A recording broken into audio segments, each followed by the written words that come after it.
அந்த காலத்தில் அண்ணாமலை ரெட்டியார்னு ஒருத்தர் இருந்தார். அவர் வெங்கனூர் அப்படிங்கிற கிராமத்தில் இருந்தார். அங்கேருந்து விருத்தாசலம் கோவிலுக்கு தவறாமல் போயிட்டு வந்துக்கிட்டு இருந்தார். இடையில் வெள்ளாறு, அதில் ஒரு சமயம் வெள்ளம் வந்துட்டுது. இவரால் போக முடியல. அதோட விளைவு வெங்கனூர்லேயே ஒரு கோவில் கட்டணும் அப்படின்னு முடிவு பண்ணார், சிவாலயம். அந்த சமயத்தில் வடநாட்டில் பஞ்சம். அதனால் அங்கே இருந்த பல சிற்பிகள் தென்னாட்டை நோக்கி வர ஆரம்பித்தாங்க. அவங்க வெங்கனூர் வழியாக வர்றது தெரிஞ்சதும் இவர் போய் பார்த்தார். இங்கே ஒரு கோவில் கட்டணும், அதுக்கு நீங்கள் உதவணும்னார். பஞ்ச காலத்தில் இப்படி ஒரு வாய்ப்பு கிடைச்சதில் அவங்களுக்கும் ரொம்ப மகிழ்ச்சி. உற்சாகத்தோடு ஒத்துக்கிட்டாங்க. ஆலய திருப்பணி ஆரம்பமாச்சு. அவங்களுக்கு வேண்டிய எல்லா வசதிகளையும் இவர் செஞ்சு கொடுத்தார். அவங்களுக்கு எந்த குறையும் இல்லாமல் பார்த்துக்கிட்டார். அது மட்டும் இல்லை, ஒவ்வொரு நாளும் அங்கே வருவார். உங்களுக்கு என்ன வேணும், எது வேணும்னு கேட்பார். ஏதாவது குறை இருந்தால் சொல்லுவாங்க, உடனே தீர்த்து வைப்பார். இவரும் கேட்பார், எந்த குறையாக இருந்தாலும் என்கிட்ட சொல்லுங்க அப்படின்னு சொல்லுவார். அதை தவிர இவராகவே கவனித்தும் அவங்களுக்கு என்னென்ன தேவைங்கிறத கண்டுபிடிச்சி அதையெல்லாம் கொடுத்துக்கிட்டு இருப்பார். என்ன தேவைன்னாலும் அதை நிறைவேற்றி வச்சுருவார். அந்த சிற்பிகளின் தலைவன் ஒருத்தன், அந்த ஆளுக்கு வெத்தலை பாக்கு போடுறது பழக்கம். இதை தெரிஞ்சுக்கிட்டு அதுக்காகவே ஒரு ஆளை ஏற்பாடு பண்ணார். வேணுங்கிறப்போலாம் நீ வெத்தலை சிவல் மடித்து கொடுக்க வேண்டியது உன் வேலை அப்படின்னு ஒருத்தனை ஏற்பாடு பண்ணிட்டார். இப்படியெல்லாம் செஞ்சதும் அவங்களுக்கும் ரொம்ப உற்சாகம். ரொம்ப பொறுப்பாக சிற்ப வேலைகளை செஞ்சுக்கிட்டு இருக்கிறாங்க. ஒரு நாள் என்னாச்சு தெரியுமா? அந்த சிற்பிகளின் தலைவன் ரொம்ப நுணுக்கமாக ஒரு வேலையை செஞ்சுக்கிட்டு இருக்கிறான். சாரம் போட்டு அது மேலே படுத்துக்கிட்டு அண்ணாந்து பார்த்து உச்சியில் நுணுக்கமான சிற்பங்களை உருவாக்கிக்கிட்டு இருக்கான். சிற்பியின் கவனம் செதறப்படாதுங்கிறதுனால இவர் மெதுவாக சத்தம் போடாமல் கிட்ட போய் நின்று அதை கவனிச்சிக்கிட்டு இருக்கிறார். அந்த சிற்பி வழக்கம் போல் வெத்தலை பாக்குக்காக இடது கையை கீழே நீட்டினான். அந்த சமயம் பார்த்து அவருக்கு தாம்பூலம் கொடுக்குறவன் அங்கே இல்லை, எங்கேயோ போயிருக்கிறான். அண்ணாமலை ரெட்டியார் என்ன பண்ணார் தெரியுமா? தனக்காக கொடுக்கப்பட்ட தாம்பூலத்தை வாங்கி சிற்பியின் கையில் கொடுக்குறார். அவன் வாங்கி போட்டுக்கிட்டான். இது என்ன இன்னைக்கு வெத்தலை சீவல் வேறு மாதிரி இருக்குது, வாசனை தாம்பூலமாக இருக்குது அப்படின்னு யோசனை பண்ணிவிட்டு கீழே திரும்பி பார்க்குறார். பார்த்தா ரெட்டியார் மறுபடியும் சிற்பி கை நீட்டும் பொழுது கொடுக்கறதுக்காக தாம்பூலத்தை மடித்து வாங்கி வச்சுக்கிட்டு தயாராக நிற்கிறார். சிற்பிக்கு அதிர்ச்சி. உடனே பொத்துன்னு கீழே குதிச்சான். ஐயா, என்ன இது நீங்களா அப்படின்னா. இவர் சொன்னார், நான் ஒன்றும் தப்பு பண்ணலையே, உன்னுடைய கை புண்ணியம் செஞ்ச கை, கோயில் கட்டுற கை, அந்த கைக்கு தாம்பூலம் கொடுக்கறதுல என்ன தப்பு அப்படின்னாராம். ஏற்கனவே பஞ்சத்தில் அடிபட்டு வந்த எங்களை நீங்கள் ஆதரித்ததே பெரிய விஷயம். இந்த செயல் என்னை ஒரு பெரிய கடனாளி ஆகிவிட்டுது. ஐயா, எங்களுக்கு உணவு உடை இதை மட்டும் நீங்கள் கொடுத்தா போதும், ஊதியம்னு எதுவும் வாங்க மாட்டோம் அப்படின்னு நானும். அந்த சிற்பி எவ்வளோ வற்புறுத்தியும் எதுவும் வாங்கிக்கலையாம். இந்த செய்தியை தமிழ் தாத்தா டாக்டர் ஊவேசா சொல்லியிருக்கிறார். அந்த காலத்தில் எப்படிப்பட்டவங்கள்லாம் வாழ்ந்துருக்கிறாங்க பாருங்கள். இந்த காலத்தில் ஒருத்தர் கோவில் கட்டினார், வேலை செய்கிற எல்லாருக்கும் சாப்பாடு போடுவார். சிற்ப வேலை செஞ்சுட்டு சாப்பிட வர்ற ஒவ்வொருத்தர் கையையும் அன்பாக பிடிச்சி முத்தம் கொடுத்து உள்ளே அனுப்புவார். அந்த கைகளுக்கு நீங்கள் கொடுக்குற மரியாதையாது அப்படின்னு கேட்டாங்க. அது இல்லைங்க, ஏற்கனவே முதல் பந்தியில் சாப்பிட வந்தவன் மறுபடியும் வர்றானான்னு கண்டுபிடிக்கிறதுக்காக கையை பிடிச்சி மோந்து பார்க்குறேன் அப்படின்னாராம் அவர்.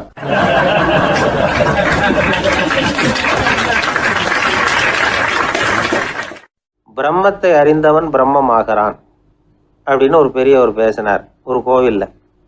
தைத்திரிய உபனிஷத்து அப்படி சொல்லுதான். இதை கேட்கும் பொழுது நமக்கு ஒரு சந்தேகம் வரும். அது எப்படி? பிரம்மத்தை அறிந்தவன் பிரம்மம் ஆகிறான்னா, சிங்கத்தை அறிந்தவன் சிங்கம் ஆகிறானா, தோசையை அறிந்தவன் தோசை ஆகிறானா? இப்படிப்பட்ட சந்தேகம் நமக்கு வர்றதில் ஒன்றும் ஆச்சரியம் இல்லை. இது இயற்கை. இதுக்கும் அந்த பெரியவரே பதில் சொல்கிறார். சிங்கம் வேற, நாம வேற. அதனால் சிங்கத்தை அறிந்தவன் சிங்கம் ஆக மாட்டான். ஆனால் பிரம்மம் வேற, நாம வேற இல்லை. அதனால் பிரம்மத்தை அறிந்தவன் பிரம்மமாகிறான் அப்படிங்கிறது அவரோட விளக்கம். மனிதன் அவன்தான் தான் பிரம்மங்கிறது தெரியாதனால தான் அதை வேற எங்கேயோ தேடிட்டு இருக்கிறான். கடைசியில் அது தான் தாங்கிறது புரிஞ்சுக்கிற பொழுது அவன் பிரம்மம் ஆயிடுறான். இதை விளக்கிறதுக்கு ஒரு உபநிஷத்து கதையே இருக்குது. நமக்கு தெரிஞ்ச கதை தான், ஆனால் அதை வேறு விதமான அர்த்தத்தில் விளையாட்டாக சொல்லிகிட்டு இருக்கிறோம். ஒரு சமயம் ஒரு 10 நண்பர்கள் ஒரு காட்டு வழியாக போய்கிட்டு இருக்கிறாங்க. குறுக்க ஒரு நதி, அதை கடந்து அடுத்த பக்கம் போகணும். எல்லாரும் ஒரு வழியாக கடந்து அடுத்த கரைக்கு போய் சேர்ந்துட்டாங்க. அங்கே போய் சேர்ந்ததுக்கப்புறம் எல்லாரும் பத்திரமா சேர்ந்துட்டோமா அப்படின்னு தெரிஞ்சுக்கிறதுக்காக எண்ணி பார்க்குறான் அந்த கூட்டத்து தலைவன். அவங்க மொத்தம் 10 பேர். ஆனால் இவன் எண்ணி பார்க்குறப்போ 9 தான் வருது. ஏன்னா அவன் தன்னை விட்டுவிட்டான். எதிரில் நிற்கிறவங்கள மட்டுமே எண்ணுறான். ஐயோ 10வது ஆள் எங்கேங்கிறான், பதறான். சரி நீ இரு, நான் எண்ணி பார்க்குறேன்னு சொல்லிவிட்டு இன்னொருத்தன் வந்து எண்ணுறான். அவனும் தன்னை விட்டுட்டு எண்ணுறான். 9 தான் வருது. எல்லாரும் கொய்யோ முறையோன்னு கத்த ஆரம்பிச்சிட்டாங்க. அந்த சமயத்தில் ஒரு பெரியவர் அந்த பக்கமாக வர்றார். என்ன விஷயம்னு விசாரிக்கிறார். 10வது ஆள் 6 அடிச்சுட்டு போட்டுது அப்படின்னு சொல்லி இவங்க அழறாங்க. சரி அழாதீங்க அப்படின்னு சொல்லி அந்த தலைவனை பார்த்து இப்படி வாங்குறார். வர்றான். இப்போ எனக்கு முன்னாடி ஒரு தரம் எண்ணு பார்க்கலாம்ங்கிறார். 1 2 3ன்னு ஆரம்பித்து 9ல் வந்து முடிக்கிறான். உடனே பெரியவர் நீ தான் அந்த 10வது ஆள் அப்படிங்கிறார். இது உண்மை. நாம தான் அது. நாம தான் நம்மளை வேற எங்கேயோ தேடிட்டு இருக்கிறோம். நாம் எங்கேயோ தேடிட்டு இருக்கிறோமே, அந்த பிரம்மம் நாம தான். இப்படி ஒரு பெரிய உண்மையை விளக்கிறதுக்காக தான் அப்படி ஒரு கதை சொல்லப்பட்டது. ஆனால் அதை வந்து நாம் வேறு விதமாக வேடிக்கையாக உபயோகப்படுத்திக்கிட்டு இருக்கிறோம். எப்படி தெரியுமா? ஒரு ஆத்தங்கரையில் ஒரு 10 பேர் முழிச்சுக்கிட்டே நின்றுக்கிட்டு இருந்தாங்களாம். அந்த பக்கமாக வந்த ஒருத்தன் ஏன் இப்படி முழிச்சுக்கிட்டு நிற்கிறீங்கன்னு கேட்டிருக்கிறான். எங்களுக்கு நீச்சல் தெரியாது, நாங்கள்லாம் அடுத்த கரைக்கு போய் சேரணும் அப்படின்னு நாங்களாம். சரி நாங்கள் விட்டுட்டு போய் விடுறேன். எல்லாரும் அக்கறைக்கு போய் சேர்ந்த உடனே ஆளுக்கு ₹1 வீதமாக மொத்தம் ₹10 எனக்கு கொடுக்கணும் அப்படின்ட்டுருக்கான் இவன். சரின்னு ஒத்துக்கிட்டாங்க. இவன் ஒவ்வொருத்தராக கையை பிடிச்சி மெதுவாக ஆற்றுல இறக்கி அழைச்சிட்டு போயிட்டான். 9 பேரை கரை சேர்த்துட்டான். 10வது ஆள் பாதி ஆற்றுல போயிட்டு இருக்கிறப்போ திடீர்னு வெள்ளம் வந்துட்டுது. புடி நழுவி போச்சு. கையை விட்டுட்டான். வெள்ளம் அடிச்சிட்டு போட்டுது. அழைச்சிட்டு வந்தவன் நீச்சல் அடித்து தடுமாறி கரைக்கு வந்து சேர்ந்துட்டான். கரையில் இருந்தவங்களுக்கு இந்த விஷயம் தெரியாது. இருந்தாலும் இவன் உடம்பு பூரா நனைஞ்சி கொஞ்சம் அதிகமாக மூச்சு வாங்க நின்றுக்கிட்டு இருந்தானா, ஏங்க ஏன் இப்படி மூச்சு வாங்குது, என்ன விஷயம் அப்படின்னு கேட்டாங்களாம். அதுக்கு இவன் கொஞ்சமாக அலட்டிக்காமல் சொன்னானா, வேற ஒன்றும் இல்லை, நீங்கள் கொடுக்க வேண்டிய ₹10 ₹1 குறைஞ்சி போச்சு அவ்வளவுதான் அப்படின்னானா.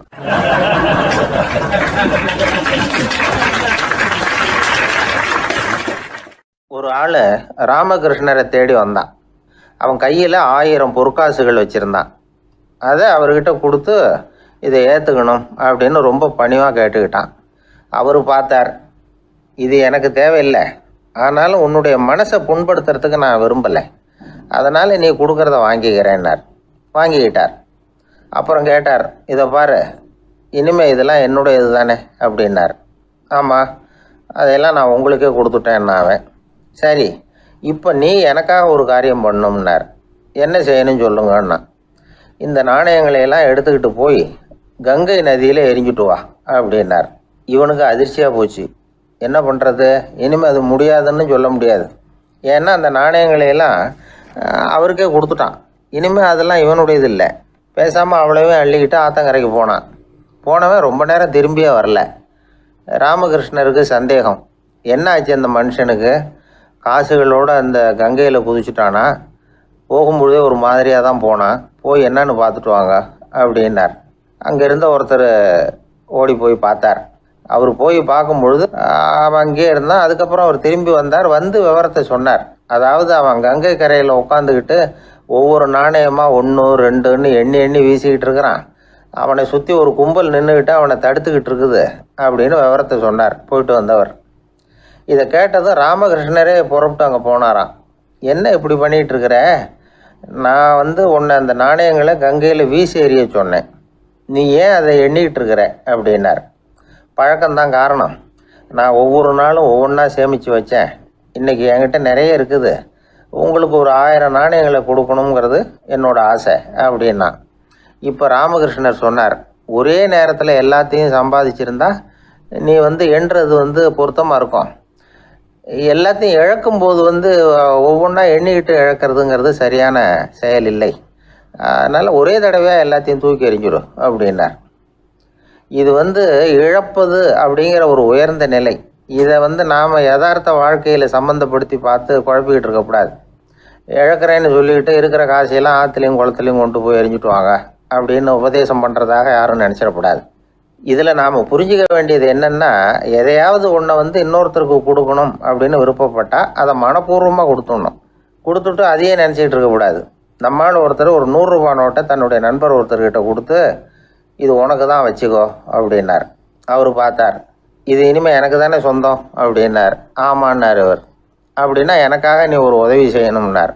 சொல்லுங்க செய்கிறேன்னார் அவர். இந்த 100 ரூபா நோட்டை தீ வச்சு கொளுத்தி விடுன்னார். இவர் அதிர்ச்சியாகி அவரை பார்த்தார். இப்போ அவர் சொன்னார், நீ எனக்கு அன்பாக கொடுத்தது இது, இந்த நோட்டு கள்ள நோட்டுங்கிறது எனக்கு முன்னாடியே தெரியும், சீக்கிரம் கொளுத்தி விடு, அதுதான் நம்ம 2 பேருக்குமே நல்லது அப்படின்னாராம் அவர்.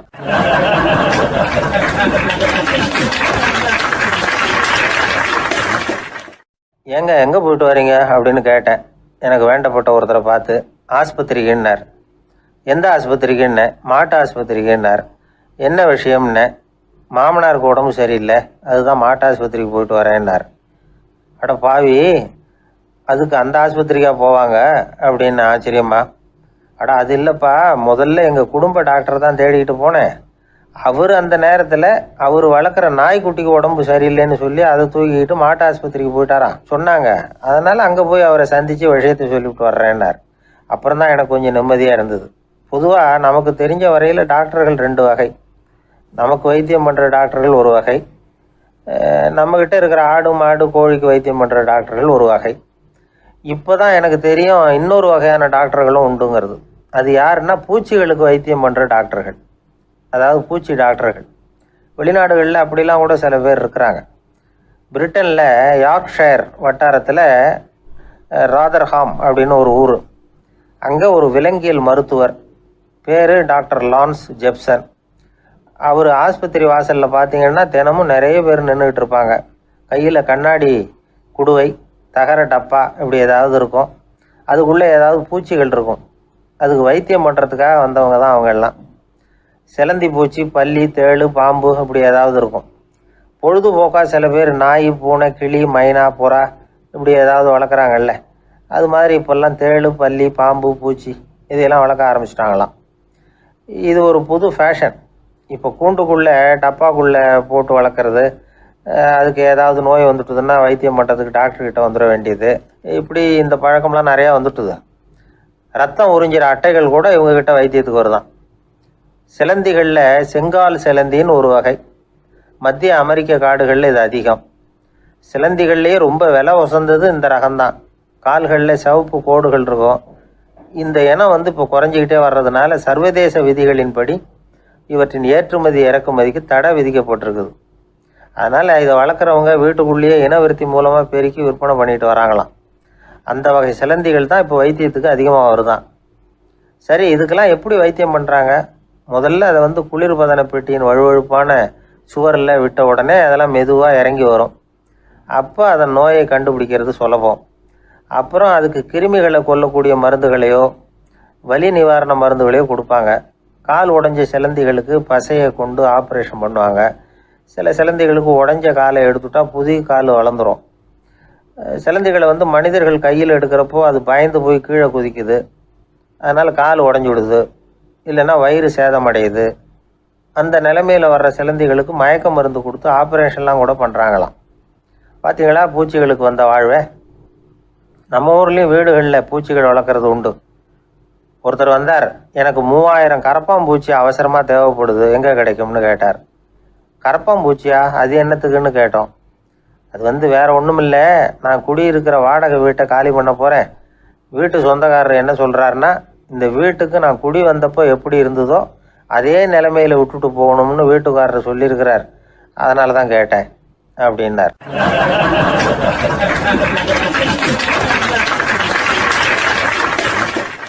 ஒரு தந்தை தன்னோட பிள்ளைய ரொம்ப தைரியசாலியாக வளர்க்கணும்னு ஆசைப்பட்டார்.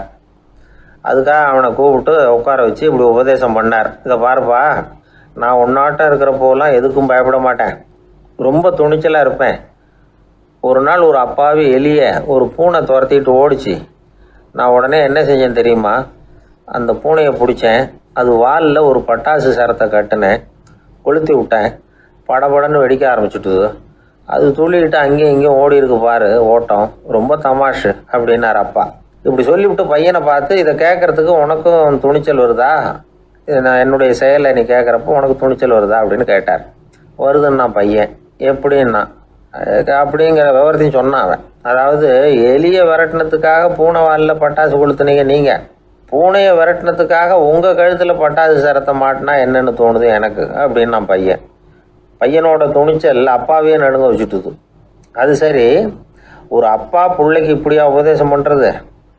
எல்லாருக்கிட்டையும் அன்பாக பழகிறது எப்படி அப்படின்னு சொல்லி கொடுக்கணும். பிஞ்சு உள்ளங்களில் நஞ்சை தூவலாமா? ஒரு நாள் விநாயகர் ஒரு பூனையோடு விளையாடிக்கிட்டு இருந்தாராம். அப்படி ஆசையாக விளையாடிக்கிட்டு இருந்தப்ப அவரோட கை நகம் தவறுதெல்லாம் பூனையோட முகத்தில் பட்டுவிட்டு தான். அது ஒரு சின்ன கீறலை உண்டாகி விட்டுது. அப்பா அவர் அதை ஒரு பெருசாக நினைக்கல. கொஞ்ச நேரத்துக்கு அப்புறம் விநாயகர் வீட்டுக்கு வந்தார். அவங்க அம்மா பார்வதி தேவியை பார்த்தார். பார்வதி தேவி கன்னத்தில் விரலால் கீறினது மாதிரி ஒரு அடையாளம் இருந்தது. விநாயகருக்கு அதிர்ச்சி, ஆச்சரியம். நம்ம அம்மா இந்த உலகத்துக்கே தாயார். அப்பேற்பட்ட அவங்க முகத்திலேயே கீறலை உண்டாக்கக்கூடியவங்க யாராக இருக்க முடியும் அப்படின்னு யோசனை பண்ணார். தாயே, உன்னுடைய கன்னத்தில் இந்த வடு எப்படிம்மா ஏற்பட்டதுன்னு கேட்டார். குழந்தாய், இது நீ செஞ்ச காரியம்தான்ப்பா. உன்னுடைய கை நகம் கீறினதுனால ஏற்பட்ட வடு தான் இது அப்படின்னாங்க அவங்க. விநாயகர் திடுக்கிட்டு போட்டார். எப்படிம்மா அது? நான் எந்த காலத்துலேயும் ஒன்று அப்படி கீறினதாக எனக்கு நினைவு இல்லையே அப்படின்னார். இன்னைக்கு காலையில் ஒரு பூனையை கீறினதை நீ மறந்துட்டியா அப்படின்னாங்க அந்த அம்மா. விநாயகர் திகைச்சு போய் நின்னார். பார்வதி தேவி சொன்னாங்க, இதை பாருப்பா, இந்த உலகத்தில் இருக்கக்கூடிய எல்லா உயிர்கள்லேயும் நான் இருக்கிறேன். நான் தான் இந்த உலகமாக ஆகியிருக்கிறேன். ஆகையினால நீ யாரை துன்புறுத்தினாலும் அது உண்மையிலேயே என்ன துன்புறுத்தினதாக தான் வந்து முடியும் அப்படின்னாங்க. விநாயகர் மனசுக்குள்ளே ஒரு வெளிச்சம் ஏற்பட்டு தான். அதுக்கப்புறம் அவர் யாரையுமே கல்யாணம் பண்ணிக்காததுக்கு அதுதான் காரணமாக. இந்த உலகத்தில் எல்லாரையும், இங்கே இருக்கிற எல்லாத்தையும் தாயின் வடிவமாக அவர் பார்க்க ஆரம்பிச்சிட்டாராம். குருதேவர் ராமகிருஷ்ணர் இந்த கதையை எடுத்து சொல்லியிருக்கிறார். நபிகள் நாயகம் ஒரு தடவை ஒரு நாற்காலியில் உட்காந்து என்னமோ யோசனை பண்ணிகிட்டு இருந்திருக்கிறார். அப்போ அவரோட உடையில் ஒரு கீழ்ப்பகுதி தரையில் படிஞ்சு கிடந்திருக்குது. அங்கே விளையாடிக்கிட்டு இருந்த ஒரு பூனை அது மேலே வந்து படுத்து தூங்கி போயிடுச்சு. தொழுகை செய்ய வேண்டிய நேரம் வந்துட்டது. நபிகள் நாயகம் எழுந்திரிக்க பார்த்தார். அப்போ தான் பூனை தன்னோட உடை மேலே படுத்து தூங்கிட்டு இருக்கிறது கண்ணில் படுது. பூனையோட தூக்கத்தை கலைக்க விரும்பல அவர். தன்னுடைய சகோதரியை கூப்பிட்டார். ஒரு கத்திரிக்கோள் எடுத்துகிட்டு வர சொன்னார். பூனை படுத்திருந்த உடை பகுதி மட்டும் இருக்குல்ல, அதை மட்டும் அதோட கத்திரிச்சு விட்டுட்டு அதுக்கப்புறம் அவர் எழுந்திரிச்சு தொழுகைக்கு போனாராம். அதாவது பிற உயிர்கள்கிட்ட எப்படி அன்பு காட்டணுங்கிறத பெரியவங்க எவ்வளவோ விதத்தில் நமக்கு எடுத்து காட்டியிருக்கிறாங்க. இருந்தாலும் எத்தனை பேர் மனசில் அதெல்லாம் உரைச்சிருக்குது? நாமளும் நம்ம ட்ரெஸ்ஸு மேலே ஒரு பூனை படுத்திருந்தா ஒரு கத்திரிக்கோலை தான் தேடுவோம், எடுத்துக்கிட்டு வர சொல்லுவோம். துணியை வெட்டுறதுக்கு பதிலாக இல்லை அதோட வாழை வெட்டினா என்ன அப்படின்னு தோணும். ஒரு ஆள் ரொம்ப பிரியமாக ஒரு பூனையை ஆற்றுல குளிப்பாட்டிக்கிட்டு இருந்தானா. எப்படி? அந்த பூனையை ஆற்று தண்ணியில் அமுக்கி அமுக்கி குளிப்பாட்டிக்கிட்டு இருக்கிறான். அந்த வழியாக போன ஒருத்தர் இதை பார்த்தார். இதை பார்ப்பா, பூனையை அது மாதிரி ஆற்று தண்ணியில் அமுக்கி குளிப்பாட்டாத, மூச்சு திணறி செத்து போடும் அப்படின்னு அட்வைஸ் பண்ணார். நீ போய் அவன் வேலையை பார்த்துக்கிட்டு, எனக்கு எல்லாம் தெரியும்னா இவன். சரின்னு அவர் போயிட்டார். கொஞ்ச நேரம் கழித்து அவரே அந்த வழியாக திரும்பி வந்துக்கிட்டு இருந்தார். ஆற்றுல பூனையை குளிப்பாட்டிக்கிட்டு இருந்தவன் அழுதுகிட்டு உட்காந்துருக்கிறான். பக்கத்தில் அந்த பூனை செத்து கிடக்குது. இதை பார்த்தார் பெரியவர். நான் தான் அப்போவே சொன்னேனே அந்த பூனையை ஆற்றுல நினைக்காதேன்னு, அதை கேட்டிருந்தா இப்படி ஆயிருக்குமா அப்படின்னார். அந்த ஆள் கோபமாக இவரை முறைச்சி பார்த்தான். அட போய்யா, இந்த பூனை ஆற்றுல குளித்ததுனால ஒன்றும் செத்து போகல, குளித்ததுக்கு அப்புறம் அதோட உடம்பு ஈரமாக இருக்குதுன்னு அதை புழிஞ்சேன், அதனால தான் இப்படி ஆயிட்டுது அப்படின்னு நானா.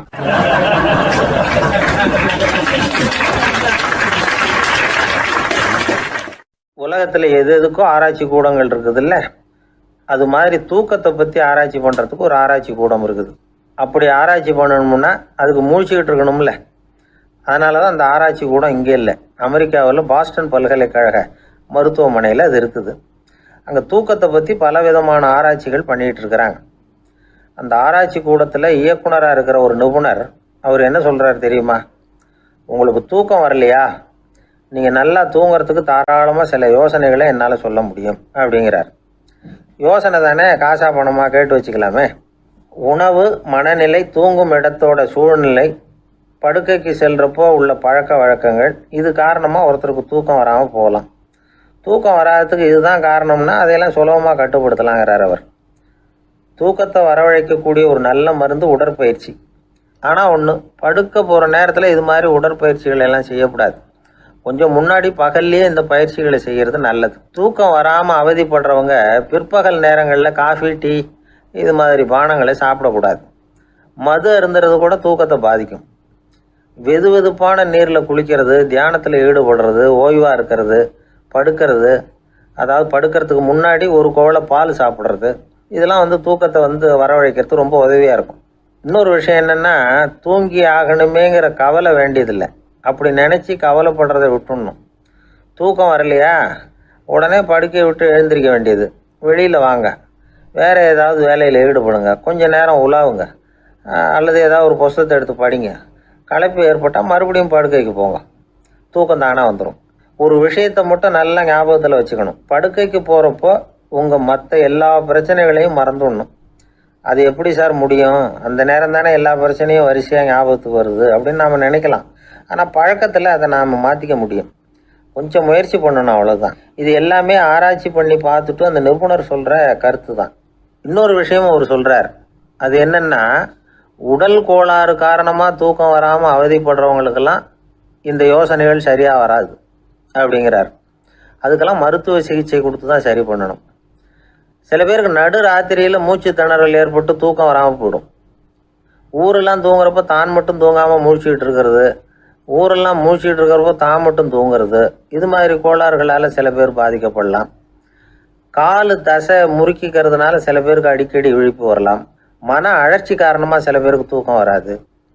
இது மாதிரி கோளாறுகளுக்கெல்லாம் அதுக்கு தகுந்த மாதிரி சிகிச்சை கொடுத்து தான் சரி பண்ண வேண்டியிருக்கும். எந்த கோளாறும் இல்லாமல் தூக்கம் வரலைன்னா ஆரம்பத்தில் சொன்ன முறைகளை கடைபிடிச்சு பார்க்கலாம்.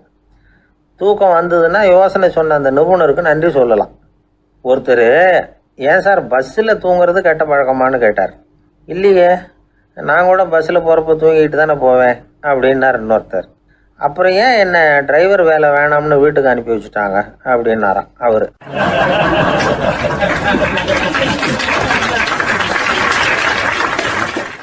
ஒருத்தரை பார்த்து உன்னுடைய நண்பர்கள் யார் அப்படின்னு ஒரு கேள்வி கேட்டு பாருங்க. கொஞ்சம் யோசிச்சு பதில் சொல்லுவாங்க.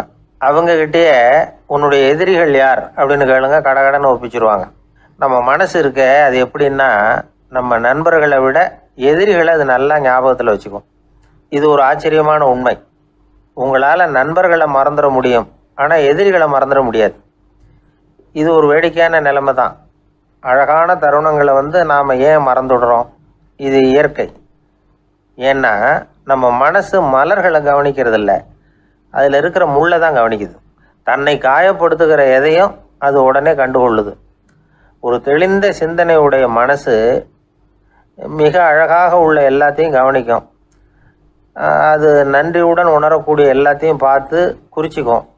இப்படிப்பட்டவங்க வாழ்க்கை இயல்பாகவே நல்லா அமையும். அது ரொம்ப அபூர்வம். மனசில் உள்ள ஒரு சிறிய அமைப்பை மாற்றுவதை பொறுத்து தான் இந்த விஷயம் அப்படிங்கிறார் ஓஷோ.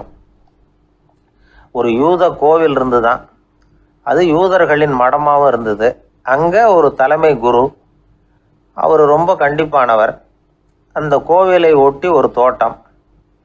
ஒரு நாள் காலையில் அந்த தோட்டத்தில் 2 இளம் யூதர்கள் நடந்து போய்கிட்டு இருக்கிறாங்க.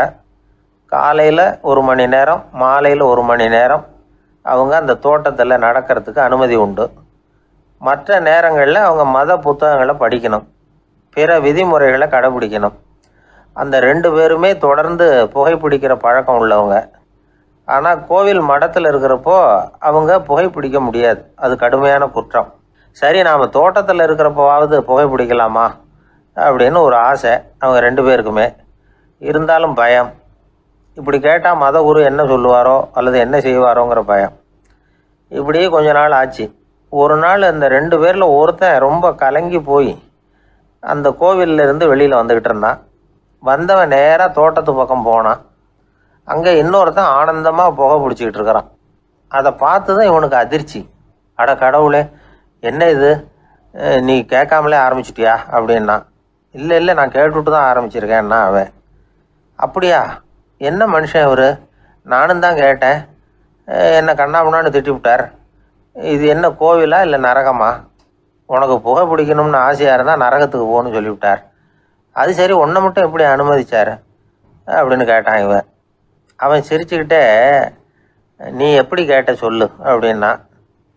நாம் இந்த தோட்டத்துக்கு வர அனுமதிக்கப்பட்டிருக்கிறதே ஜபத்துக்காகத்தானே, அதனால் நான் ஜபம் சொல்லும் பொழுது புகை பிடிக்கலாமா அப்படின்னு கேட்டேன். அதுக்கு தான் அவர் சத்தம் போட்டு என்னை அடிக்கவே வந்துட்டார் அப்படின்னா இவன். நீ ஒரு மாதிரியாக கேட்டிருக்க, நான் வேறு மாதிரியாக கேட்டிருக்கிறேன். ஜெபம் சொல்லும்போது புகை பிடிக்கலாமான்னு நீ கேட்டிருக்க.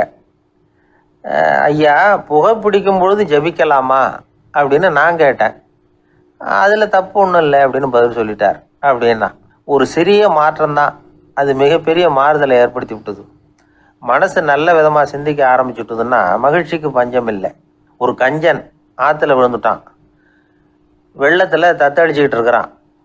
கரையில் நின்ன ஒருத்தர் உன் கையை கொண்டா இப்படி பிடிச்சி இழுத்து கரையில் சேர்த்து விடுறேன்னார். எதையும் கொடுத்து பழக்கம் இல்லாத அவன் கையையும் கொடுக்க மாட்டேன்னுட்டான். இவர் பார்த்தார், உன் கையை கொடுன்னு சொல்கிறதுக்கு பதிலாக நான் என் கையை கொடுக்குறேன் பிடிச்சிக்கோ அப்படின்னார். அவன் கப்புன்னு பிடிச்சிக்கிட்டான், இழுத்து கரையில் போட்டார்.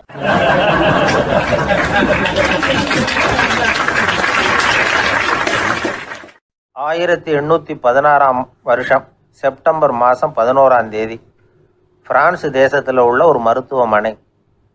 அங்கே ஒரு இளம் டாக்டர் கொஞ்ச நாளைக்கு முன்னாடி தான் அந்த ஆஸ்பத்திரியில் புதுசாக வேலைக்கு சேர்ந்துருக்கிறார். அவர் பேர் ரெனே லெனக். அவர் அன்னைக்கு காலையில் அந்த மருத்துவமனையில் அப்படியே ரவுண்ட்ஸ் வந்துக்கிட்டு இருக்கிறார். வார்டில் ஒரு படுக்கையில் ஒரு இளம் பெண் படுத்திருக்கிறா. அந்த பொண்ணுக்கு இருதய நோயாக இருக்கலாம்ங்கிறது மற்ற டாக்டர்கள் சந்தேகம். அந்த காலத்துல எல்லாம் ஒருத்தருடைய இருதய துடிப்பை தெரிஞ்சுக்கணும்னா நோயாளியின் மார்பில் டாக்டர் வந்து காதை வச்சு பார்த்து தான் தெரிஞ்சுக்கிறது வழக்கம்.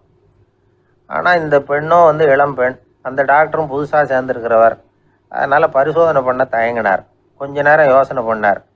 திடீர்னு ஒரு ஞாபகம் வந்தது அவருக்கு. அதாவது அன்னைக்கு விடியற் காலையில் தோட்டத்தில் அப்படியே வாக்கிங் போயிட்டு இருந்தப்போ சின்ன பசங்கள்லாம் ஒரு மரக்கட்டையை வச்சு விளையாடிக்கிட்டு இருந்தாங்களாம். அதை இவர் பார்த்துருக்கிறார்.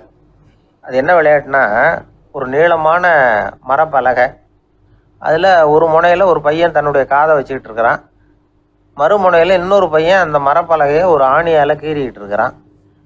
ஒரு முனையில் ஆணியால் கீறும் பொழுது மறுமுனையில் காதை வச்சிருக்கிற பையனுக்கு அந்த சத்தம் துல்லியமாக கேட்குது.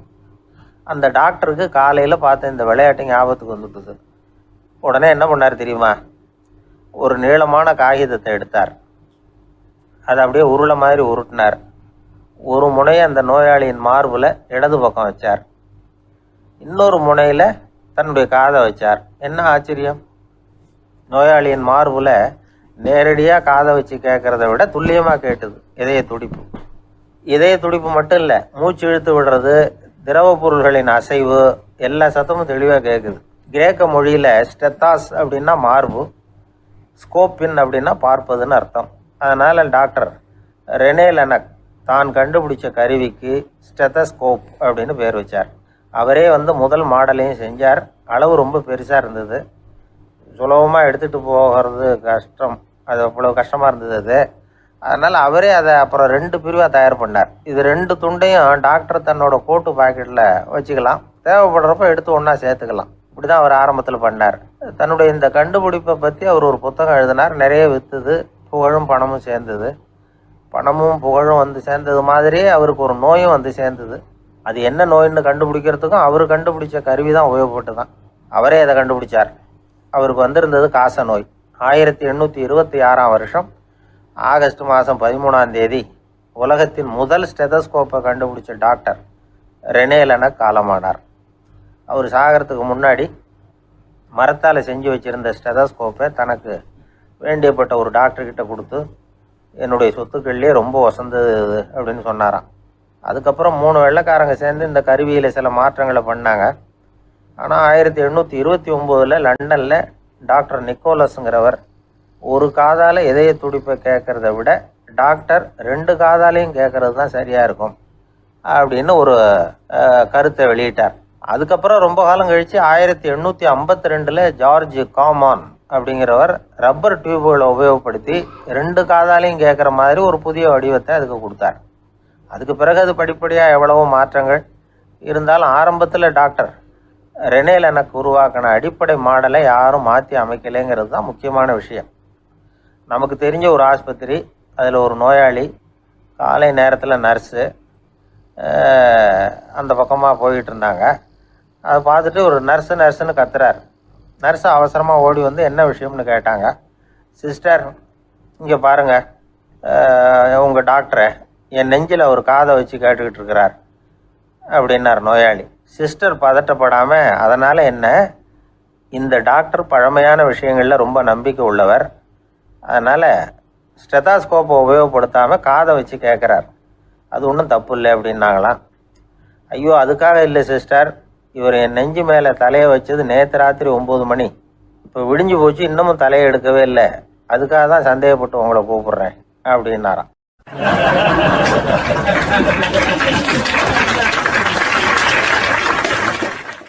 இந்த உலகத்தில் எத்தனை வகையான மனிதர்கள் இருக்கிறாங்க, ஒவ்வொரு மனிதனுமே ஒவ்வொரு வகை அப்படிங்கிறாங்க விஞ்ஞானிகள். மனிதர்களை 3 வகையாக பிரிக்கலாம் அப்படின்னு சொல்கிறாங்க மெய்ஞானிகள். இவங்களை பற்றிலாம் ஏற்கனவே நாம் பேசியிருக்கிறோம். இப்போ டாக்டர் எட்வர்டு பேட்ச் அப்படிங்கிற நிபுணர் என்ன சொல்கிறார் தெரியுமா? மனிதர்களை 7 வகையாக பிரிக்கலாம்ங்கிறார்.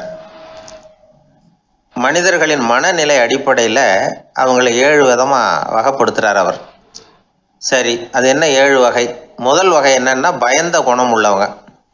சார் ரொம்ப பயந்த சுபாவம், வீட்டில் கூட வாயே திறக்க மாட்டார், சாப்பிட போகிறப்ப மட்டும்தான் கொஞ்சம் வாயை திறப்பார், அப்புறம் மூடிக்குவார் அப்படின்னு சில பேரை பற்றி நாம் பேசிக்கிறது உண்டு.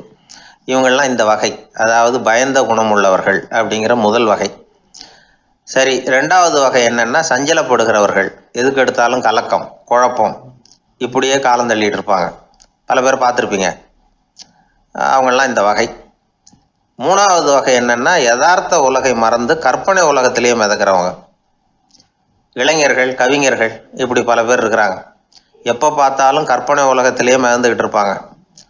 கிட்டத்தில் போய் என்னங்க ஒரு மாதிரியாக இருக்கிறீங்க அப்படின்னு கேட்டு பாருங்க, அவங்களெல்லாம் ஏதோ ஒரு அற்ப புழுவை பார்க்குறது மாதிரி அவங்கள பார்ப்பாங்க.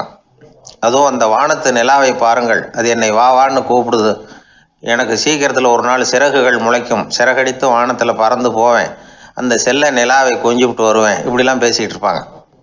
கொஞ்சிறது அப்புறம் இருக்கட்டும், இப்போ கஞ்சிக்கு வழியே பாருப்பா அப்படின்னா அதை காதில் வாங்க மாட்டாங்க. நாம் ஏதோ இந்த உலகத்தை அனுபவிக்க தெரியாதவர்கள் மாதிரி நம்மளை அவங்க கவனிப்பாங்க. இப்படி ஒரு ரகம்.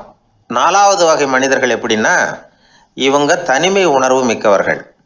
இவங்க மற்றவங்களோட இயல்பாக நெருங்கி பழகிறதில்ல, தான் உண்டு தன்னுடைய வேலை உண்டுன்னு இருந்துட்டு போகிறவங்க.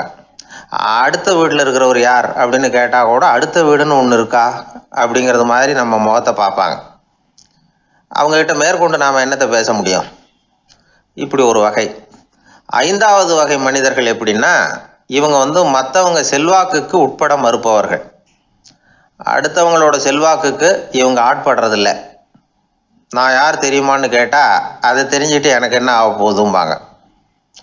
இவங்கெல்லாம் அந்த ரகம். 6வது வகை மனிதர்கள் எப்பவும் எதுலேயும் பற்றில்லாமல் இருக்கிறவங்க.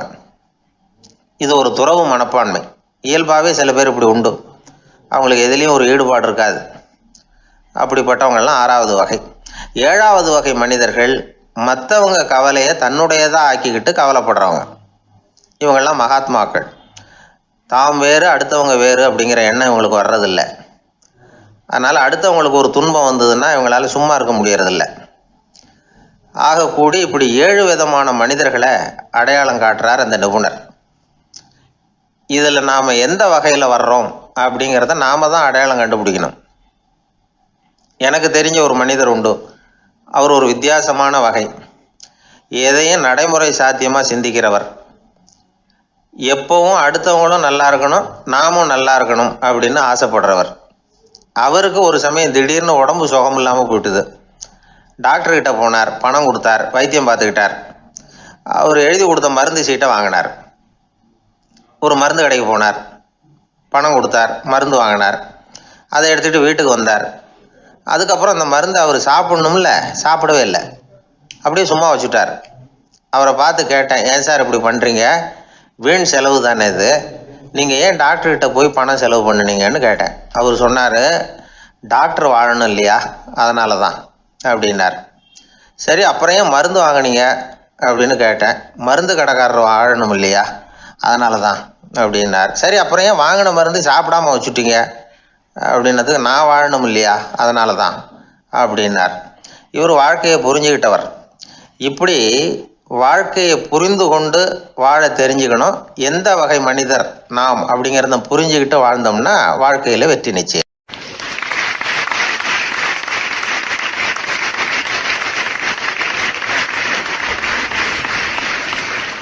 எதிர்காலத்தை நினச்சா எனக்கு ரொம்ப பயமாக இருக்குது சார் அப்படின்னு சொல்கிறவங்க நிறைய பேர் இருக்கிறாங்க. அதாவது பயப்படாத மனிதர்கள்னு யாருமே கிடையாது. ஒவ்வொருத்தருக்கும் ஒவ்வொரு விதமான பயம் இருந்தாலும் ஒட்டுமொத்தமாக பார்க்குறப்போ மனிதனுக்கு 6 விதமான பய உணர்வுகள் வரலாம் அப்படின்னு பெரியவங்க சொல்கிறாங்க. எல்லா விதமான பயமும் இந்த 6 வகைக்குள்ள அடக்கம். அந்த 6 வகை பயமும் 6 எதிரிகள் மாதிரியாம். 6 எதிரிகளையும் புரிஞ்சுக்கிட்டோம்னா போதும், வாழ்க்கையில் சுலபமாக வெற்றி அடைய முடியும். சரி, அந்த 6 வகை பயம் என்னென்ன அப்படின்னு பார்ப்போம். முதல்ல வறுமை பற்றிய பயம், 2வது பழிச்சொல் பற்றிய பயம், 3வது உடல் நலம் பாதிப்பு பற்றிய பயம், 4வது என்னன்னா காதல் தோல்வி, 5வது முதுமை, 6வது மரணம். அதாவது பயப்படுறதுங்கிறது ஒரு மனநிலை தான். இந்த மனநிலையை கட்டுப்படுத்த முடியும், திசை திருப்ப முடியும். சரி, இந்த பயங்களின் அறிகுறிகள் எப்படி இருக்கும்? வறுமை பற்றிய பயம் அப்படின்னு முதல்ல சொன்னோம் இல்லையா, அந்த பயத்தின் அறிகுறிகளை தெரிஞ்சுக்குவோம். எதுலேயும் அக்கறை இல்லாமல் இருக்கிறது, ஒரு குறிக்கோள் இல்லாமல் இருக்கிறது, வறுமையை சகிச்சுக்கிறது, வாழ்க்கையில் கிடைக்கிறது எதுவாக இருந்தாலும் ஆட்சேபனை இல்லாமல் ஏற்றுக்கிறது, மனசாலும் உடம்பாலும் சோர்ந்து போயிருக்கிறது, ஆர்வம், முனைப்பு, கற்பனை திறன் எதுவுமே இல்லாமல் இருக்கிறது. இதெல்லாம் தான் அந்த வறுமை பற்றிய பயத்தின் அறிகுறிகள். அந்த அடுத்தது ஒன்று பார்த்தோமே, பழிச்சொல் பற்றிய பயம். அதாவது அடுத்தவங்க நம்மளை குறை சொல்லி விடுவாங்களோ அப்படிங்கிற பயம். இதுக்கு அறிகுறி என்ன தெரியுமா? புதியவர்களை சந்திக்கிறதுக்கு பயப்படுறது, முடிவு எடுக்க முடியாமல் குழம்புறது, பிரச்சனைகளை தவிர்க்க விரும்புறது, தாழ்வு மனப்பான்மை, வரவுக்கு மீறி செலவு செஞ்சு இமேஜை உயர்த்திக்கிறது, குறிக்கோள் இல்லாத வாழ்க்கை, இதெல்லாம் தான் அதுக்கு அறிகுறிகள். 3வது பயம் உடல் நலம் பாதிப்பு பற்றிய பயம், அதாவது நோய் பற்றிய பயம். ஒரு உண்மை என்ன தெரியுமா? டாக்டரை சந்திக்கிற மனிதர்களில் 75% பேர் தங்களுக்கு நோய் வந்துட்டுதுங்கிற கற்பனையில் இருக்கிறவங்களாம். நிஜமாவே நோய் கிடையாது அவங்களுக்கு. இந்த பயத்தின் அறிகுறிகள் என்னென்னா, வியாதிக்கான அறிகுறிகள் தன்னிடம் இருக்கிறதாக நினச்சிக்கிறது, எந்த நேரமும் வியாதியை பற்றியே பேசி பேசி மனசை அங்கேயே வச்சிருக்கிறது, நோய் சம்பந்தமான செய்திகளை படித்து நமக்கு இப்படி ஆயிடுமோ அப்படின்னு வேதனைப்படுறது, இதெல்லாம் தான் அதுக்கு அறிகுறிகள். 4வது பயம் காதல் தோல்வி. இது ரொம்ப வேதனை, உடம்பையும் மனசையும் சீரழிச்சு விடும். ஆண்களை விட பெண்கள் தான் இந்த பய உணர்வில் அதிகமாக பாதிக்கப்படுறாங்க. 5வது முதுமை பற்றிய பயம். 6வது மரண பயம், வயசான காலத்தில் எப்படி சமாளிக்கிறது அப்படிங்கிற பயம். ஆக இதையெல்லாம் நாம் புரிஞ்சிக்க வேண்டியது ரொம்ப அவசியம். இந்த 6 வகை பயங்களை சரியாக புரிஞ்சுக்கிட்டு நாம் நடந்துக்கணும். வாழ்க்கையின் முன்னேற்றத்துக்கு இந்த பயங்கள் முட்டுக்கட்டே ஆகிடக்கூடாது. உழைச்சி பணம் சேர்க்கணும், உற்சாகமாக மனசை வச்சுக்கணும். மனசை கட்டுப்படுத்துகிற மார்க்கம் தெரிஞ்சுக்கிட்டா போதும், எல்லாம் சரியாக வந்துடும். நம்ம ஆள் ஒருத்தன் சொன்னான், சார் எனக்கு வறுமை பற்றிய பயம்தான் இருந்தது, ஒரே ராத்திரியில் 30,000 ரூபா தயார் பண்ணிவிட்டேன், இப்போ எனக்கு இன்னொரு பயம் வந்துட்டுதுன்னா. என்ன பயம்னு கேட்டாங்க. போலீஸு கண்டுபிடிச்சிருமோங்கிற பயம்னா. இது இந்த பயத்தில் அடங்காது. அதனால் அஞ்சி அஞ்சி சாவார், அஞ்சாத பொருள் இல்லை அப்படின்னு பாரதி சொன்னார் இல்லையா, அது மாதிரி பயத்தை புரிந்து கொண்டு அதற்கு தகுந்த மாதிரி நம்முடைய வாழ்க்கையை அமைத்து கொள்ள வேண்டும். அப்படி அமைத்து கொள்ளுகிறவர்களுக்கு வெற்றி நிச்சயம்.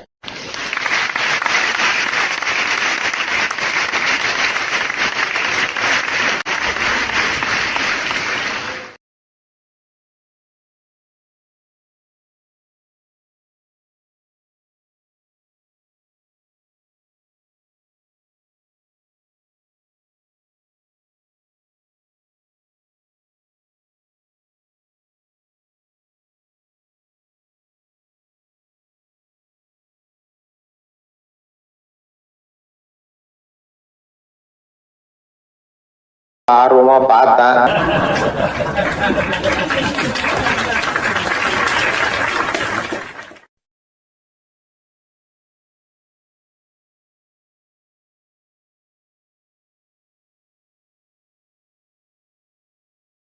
ஒரு ஊர்ல ஒரு ஆள் இருந்தான்.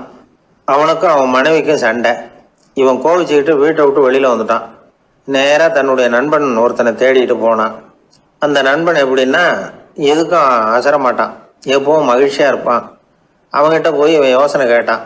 அது சரி, நீ எப்படி எப்பவும் மகிழ்ச்சியாக இருக்கிற, என்னால் அப்படி இருக்க முடியலையே அப்படின்னு கேட்டான். என்ன நடந்தது சொல்லுன்னா அவன். வீட்டில் எனக்கும் என் மனைவிக்கும் தகராறு, நிம்மதி இல்லை, அதுதான் இங்கே வந்தேன், உங்ககிட்ட யோசனை கேட்கலாமேன்னு அப்படின்னு விவரத்தை சொன்னான். அதை கேட்டுவிட்டு அதுக்கப்புறமா இவன் சொன்னான், இந்த பாருப்பா, இது ஒன்றும் பெரிய விஷயம் இல்லை. எனக்கு 2 மனைவிகள், 2 வீடு. ஒரு வீட்டில் சண்டை வந்துட்டுதுன்னா நேராக இன்னொரு வீட்டுக்கு வந்துடுவேன், இங்கே சண்டை வந்துட்டுதுன்னா நேராக அங்கே போயிடுவேன். 2 குடும்பம் இருக்கிறதுனால இப்படி ஒரு வசதி, இதுதான் என்னுடைய மகிழ்ச்சியின் ரகசியம் அப்படின்னு நானா. ஓ அப்படியா விஷயம், இப்போ புரிஞ்சுக்கிட்டேன், உன்னுடைய யோசனைக்கு ரொம்ப நன்றி அப்படின்னு சொல்லிவிட்டு அவன் திரும்பி வந்துட்டான். அங்கே இங்கே தேடினான். ஒரு வாரத்துக்குள்ளே இன்னொரு பொண்ணை தேடி கண்டுபிடிச்சி கல்யாணம் பண்ணிட்டான். இப்போ இவனுக்கும் 2 வீடு ஆகிட்டுது. அதுக்கப்புறம் என்னாச்சு தெரியுமா, இவன் 2வதாக கல்யாணம் பண்ணிக்கிட்டு வந்தானே, இந்த செய்தி முதல் மனைவிக்கு தெரிஞ்சு போச்சு. போனான், அது கழுத்தை பிடிச்சி வெளில தள்ளி விட்டு கதவை சாத்தி விட்டுது. இனிமேல் இந்த பக்கம் வராத, எனக்கு தெரியாமல் எப்படி நீ இன்னொரு கல்யாணம் பண்ண அப்படின்னு சொல்லி அடித்து விரட்டி விட்டுது. இவன் அதனால் என்ன பரவாயில்லன்னு நான் 2வது மனைவி வீட்டுக்கு போனான். அங்கே பார்த்து, நீ எனக்கு கல்யாணம் பண்ணுறதுக்கு முன்னாடி ஏற்கனவே உனக்கு கல்யாணம் ஆச்சுங்கிற விஷயத்தை ஏன் என்கிட்ட சொல்லலை அப்படின்னு சொல்லி அதுவும் கழுத்தை பிடிச்சி வெளில தள்ளி விட்டுது. இவன் வீதிக்கு வந்துட்டான். இங்கேயும் போக முடியல, அங்கேயும் போக முடியல. என்ன இது, அவன் சொல்லி கொடுத்த யோசனை ஒன்றும் சரியாக வரலையே அப்படின்னு யோசனை பண்ணிக்கிட்டே நடந்தான். வழியில் ஒரு பாழடைஞ்ச மண்டபம். சரி, இன்னைக்கு ராத்திரி இங்கேயே படுத்துருவோம், வேறு எங்கேயும் போய் படுத்து தூங்க முடியாது, அதான் 2 பேரும் விரட்டி விட்டாங்களே, என்ன பண்ணுறது அப்படின்னு சொல்லி அந்த மண்டபத்தில் போய் ஒரு தூணில் ஓரமாக சாஞ்சி உக்காந்தான். அப்போ எதிர்த்தாப்புல இன்னொரு தூண் ஓரமாக யாரோ அசைகிறது மாதிரி தெரிஞ்சுது, லேசான இருட்டில். யாரப்பா அது அப்படின்னு கிட்ட போய் பார்க்குறான். அப்புறம் தான் தெரியுது, அவன் யார் தெரியுமா, இவனுக்கு யோசனை சொன்னான்ல 2 கல்யாணம் பண்ணிக்கணும்னு சொல்லி, அவன் அங்கே படுத்து கிடக்கிறான். டேய் நீ எப்படிறான் இங்கே வந்த அப்படின்னா, 2 வீட்லேயும் சண்டை வந்துட்டுது, அதுதான் இங்கே வந்தேன், படுத்து தூங்கலாமேன்னு அப்படின்னா. 2 வீடு இருக்கிறது சௌரியம்னு என்கிட்ட சொன்னியப்பா அப்படின்னா இவன். நான் அப்படி சொன்னதுக்கு ஒரு காரணம் உண்டுன்னா அவன். என்னடா காரணம்னு கேட்டான். அது வேற ஒன்றும் இல்லை, தினமும் ராத்திரி இல்லை இந்த மண்டபத்தில் தனியாக படுக்கிறதுக்கு எனக்கு பயமாக இருந்தது, எனக்கு ஒரு துணை தேவைப்பட்டது, அதுக்காக தான் உங்ககிட்ட அப்படி ஒரு யோசனை சொன்னேன். இப்போ நீ வந்ததுனால எனக்கு துணை கிடச்சிட்டுது. இப்போ நம்ம 2 பேரும் துணையாக இங்கே படுத்துக்கலாம், நீ அந்த தூணில் சாஞ்சிக்கோ, நான் இந்த தூணில் சாஞ்சிக்கிறேன் அப்படின்னு சொல்லி படுத்து தூங்க ஆரம்பிச்சிட்டானோ. அதாவது நம்ம வாழ்க்கையில் முடிவுகள் எடுக்கிற விஷயத்தில் இந்த ஆள் மாதிரி தான் பல பேர் நடந்துக்கிறோம் அப்படிங்கிறார். அதாவது உலக புகழ்பெற்ற மனோதத்துவ மேதை ஸ்காட் பெக் அப்படிங்கிறவர். அதாவது வீட்டுக்கு தேவையான பொருள்கள் வாங்குறதுலேருந்து கல்யாணம் பண்ணுறது, வீடு கட்டுறது வரைக்கும் அடுத்தவங்க பேச்சை கேட்டு வீணாக போகிறவங்க தான் அதிகம். அறிவுரை கேட்குறதுல தப்பு இல்லை, ஆனால் அதுக்கப்புறம் அதை பற்றி சரியாக சிந்திச்சு பார்க்கறது இல்லை, அதுதான் தப்பு. சில பேர் அறிவுரை சொல்கிறதுலேயே ரொம்ப தெளிவாக இருப்பாங்க. ஏன் சார் 2 சம்சாரத்தோட குடும்பம் நடத்துறது ரொம்ப கஷ்டமானு கேட்டாராம் ஒருத்தர். அது எனக்கு தெரியாதுங்க அப்படின்னாராம் அவர். ஏன்னு கேட்டிருக்கார். ஏன்னா எனக்கு 3 சம்சாரம் அப்படின்னாராம் அவர்.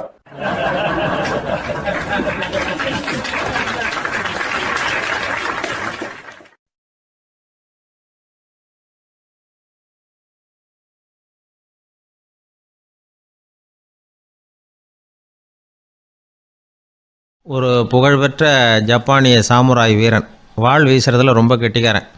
ஒரு கடுமையான போரில் கலந்து கொண்டுட்டு களைச்சி போய் திரும்பி வந்தான். படுக்கையில் விழுந்தான். பக்கத்தில் என்னமோ சத்தம் கேட்டுது. திரும்பி பார்த்தான். ஒரு எலி அவனை முறைச்சி பார்த்துக்கிட்டு இருந்தது. உடனே வாழை உருவனா வீசினான். அது தப்பிச்சிட்டு ஓடி போச்சு. எவ்வளோ முயற்சி பண்ணி பார்த்தா முடியல. கடைசியில் அந்த வாள் முறிஞ்சு போனது தான் மிச்சம். ஒரு பக்கம் அவனுக்கு இது அவமானமாக போயிட்டுது, இன்னொரு பக்கம் பயமாக போயிட்டுது. எவ்வளவோ போர்களில் எதிரிகளை பந்தாடினவன் அவன் ஒரு எலிகிட்ட தோற்று போய்டுறதா அவனால் சகிச்சிக்க முடியல. மனைவிக்கிட்ட சொன்னான் இப்படி நடந்துட்டுதுன்னு. அவள் சிரிச்சா.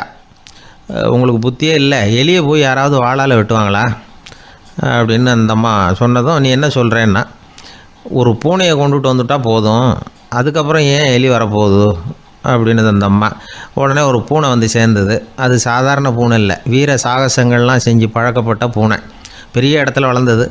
அதை கொண்டுட்டு வந்துட்டாங்க. அந்த பூனை குறி பார்த்து எலி மேலே பாஞ்சுது. ஆனால் அந்த எலியை சுலபமாக தப்பிச்சு போட்டுது.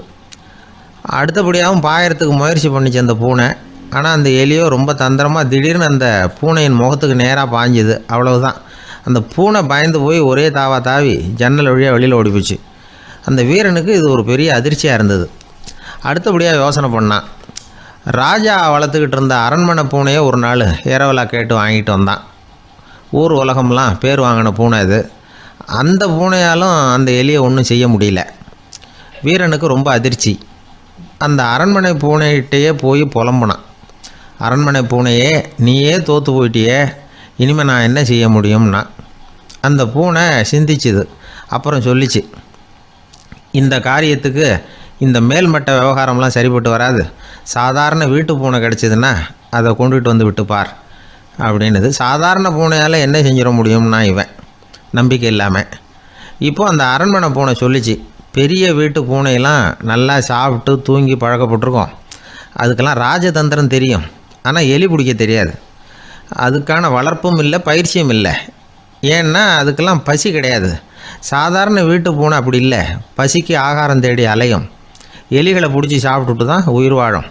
அதனால் அதுகளுக்கு எலியை பிடிக்கிற எல்லா உத்திகளும் தெரியும், எங்களுக்கு தெரியாது அப்படின்னுது. அது சரியே, அதுவும் பூனை தான், நீயும் பூனை தான். அதால் முடிகிற காரியம் ஏன் உன்னால் முடியல அப்படின்னு கேட்டான் இவன். இதுக்கு அந்த பூனை சொல்லிச்சு, இதே கேள்வியை நானும் கேட்டேன், உன்னுடைய தந்திர முறை என்னன்னு கேட்டேன். அதுக்கு பதில் சொல்லாமல் படுத்து தூங்கி போச்சு. அதை மறுபடியும் எழுப்பி கேட்டேன், அதுக்கு கோவம் வந்துட்டுது. இதில் என்ன தந்திர முறை வேண்டியிருக்கு? நான் ஒரு பூனை, அவ்வளவுதான். பூனைன்னா பூனை, பூனை எலியை பிடிக்கும், நான் எலியை பிடிக்கிறேன், அவ்வளவுதான்னுது அப்படின்னு சொல்லி விவரமாக சொல்லிச்சு அந்த அரண்மனை பூனை. உடனே ஒரு சாதாரண பூனையை கொண்டுட்டு வந்துட்டாங்க. கொண்டாந்து விட்டால் அது பார்க்குறதுக்கு ரொம்ப சாதாரணமாக தெரிஞ்சுது. இந்த வீரனுக்கு நம்பிக்கை வரல. இருந்தாலும் அதை கொண்டுட்டு வந்து வீட்டுக்குள்ளே விட்டான். ஒரே நிமிஷம் அந்த எலியை கவிட்டு வெளியில் ஓடிப்போச்சு. மேலிடத்து பூனைகள்லாம் இதை வேடிக்கை பார்த்துக்கிட்டு வெளியில் நின்றுக்கிட்டு இருக்குது. எல்லோரும் மெதுவாக அந்த பூனையை நெருங்கி, உங்ககிட்ட அப்படி என்ன தனிப்பட்ட திறமை, அதோட ரகசியம் என்னன்னு கேட்டாங்க. அந்த சாதாரண பூனை ரொம்ப சாதாரணமாக சொல்லிச்சான், அதெல்லாம் எனக்கு தெரியாது, நான் பூனை, அவ்வளவுதான், நீங்களும் பூனையாக இருங்கோ அப்படின்னு சொல்லிவிட்டு அந்த பூனை தன்னுடைய வாயில் கவிய எலியோடு அங்கேருந்து நடந்து போச்சு. இந்த கதையிலேருந்து நாம் புரிஞ்சிக்க வேண்டிய தத்துவம் என்னென்னா, நீயாக இரு. இதுதான் அந்த தத்துவம். நம்ம ஒவ்வொருத்தருக்கு உள்ளேயும் ஒரு தனித்தன்மை இருக்குது. இதை அவங்கவுங்க புரிஞ்சுக்கிட்டு உண்மை இயல்பு புரிஞ்சுக்கணும். நம்முடைய இயல்பு என்னங்கிறது நமக்கு தெரியணும். அதை கண்டுபிடிக்கிறது தான் உண்மையான கலை. ஒரு பெரிய மனுஷன் வாயை அகலமாக திறந்து வச்சுட்டு தூங்கிட்டு இருந்தான். உடனே ஒரு எலி உள்ளே பூந்துட்டு தான். வீட்டு வேலையாள் டாக்டருக்கு ஃபோன் பண்ணான், எங்கள் முதலாளி வாய்க்குள்ளே ஒரு எலி பூந்துட்டுது டாக்டர் அப்படின்னா. நான் உடனே புறப்பட்டு வரேன், அதுக்கு முன்னாடி நீ ஒரு ரொட்டி துண்டை எடுத்து ஒரு வாய்க்கு முன்னாடி காட்டு, உள்ளே போன எலி வெளியில் வந்துடும்னார் டாக்டர். சரின்னு சொல்லிவிட்டான். கொஞ்ச நேரத்தில் டாக்டர் அங்கே போய் சேர்ந்தார். அப்போ வேலைக்காரன் ஒரு பெரிய மீனை அவர் வாய்க்கு நேராக இப்படியும் இப்படியும் ஆட்டிக்கிட்டு இருந்தான். நான் ரொட்டி துண்டை தானே காட்ட சொன்னேன்னார் டாக்டர். அவன் சொன்னான், எலியை வெளியில் கொண்டுட்டு வர்றதுக்கு ரொட்டி துண்டை காட்ட சொன்னீங்க டாக்டர், அதுக்கப்புறம் அந்த எலியை துரத்திக்கிட்டு ஒரு பூனை உள்ளே போயிருக்கு, அதுக்காக தான் இந்த மீனை காட்டிக்கிட்டு இருக்கேன் நானா. இது எதுக்குன்னா, இப்படி வேடிக்கையாக சொல்கிறது, பூனை பூனையாக இருக்க வேண்டும், எலி எலியாக இருக்க வேண்டும், மனுஷன் மனுஷனாக இருக்க வேண்டும் அப்படிங்கிறத புரிஞ்சுக்கிறது. நாம இருக்கிற வரை வெற்றி நிச்சயம்.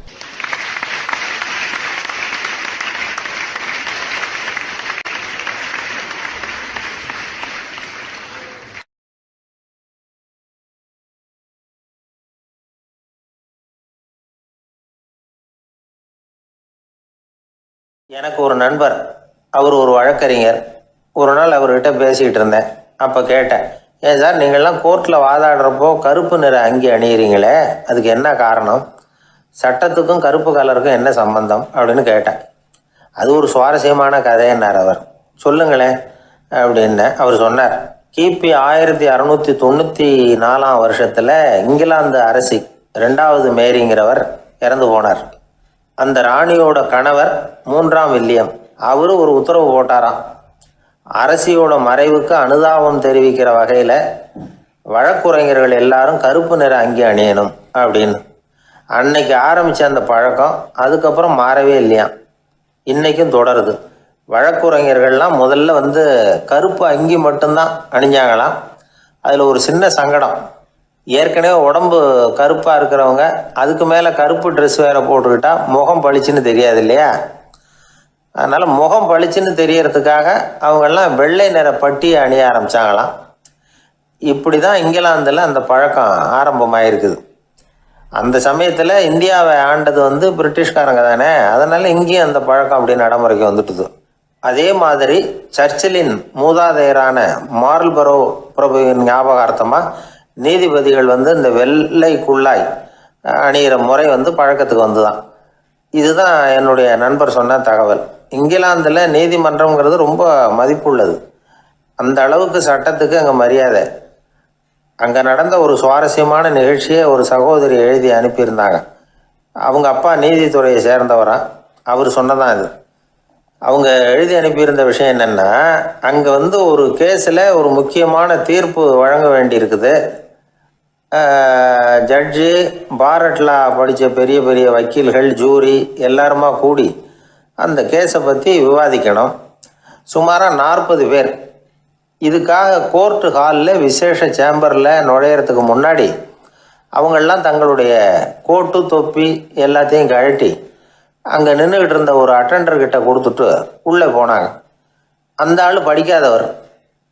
அவர் ஒவ்வொருத்தர் கொடுக்குறதையும் வாங்கி அங்கே அப்படியே ஒரு இடத்துல அடுக்கி வைக்கிறார்.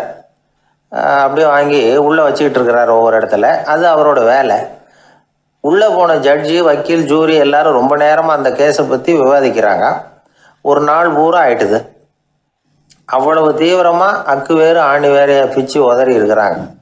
ஒரு வழியாக 13 மணி நேரம் கழித்து வெளியில் வந்திருக்கிறாங்க. ஒவ்வொருத்தராக வர வர அந்த அட்டெண்டரும் அவங்கவுங்க கோட்டு தொப்பியை அவங்கக்கிட்ட எடுத்து ரொம்ப மரியாதையாக திருப்பி கொடுத்துக்கிட்டு இருக்கிறார். கடைசியாக ஜட்ஜ்மெண்ட்லாம் எழுதி முடிச்சுட்டு ரொம்ப திருப்தியோடவும் களைப்போடவும் வெளியில் வந்துக்கிட்டு இருக்கிறாராம். இந்த ஆள் அவருடைய மேல் கோட்டையும் தொப்பியையும் எடுத்து அவர்கிட்ட ரொம்ப மரியாதையோடு நீட்டினாராம். ஜட்ஜுக்கு ரொம்ப ஆச்சரியம். இந்த ஆள் எப்படி இவ்வளவு பேரோட கோட்டு தொப்பி எல்லாத்தையும் ஞாபகம் பேசகாமல் திருப்பி கொடுக்குறார் அப்படிங்கிறது அவருக்கு ஆச்சரியம்.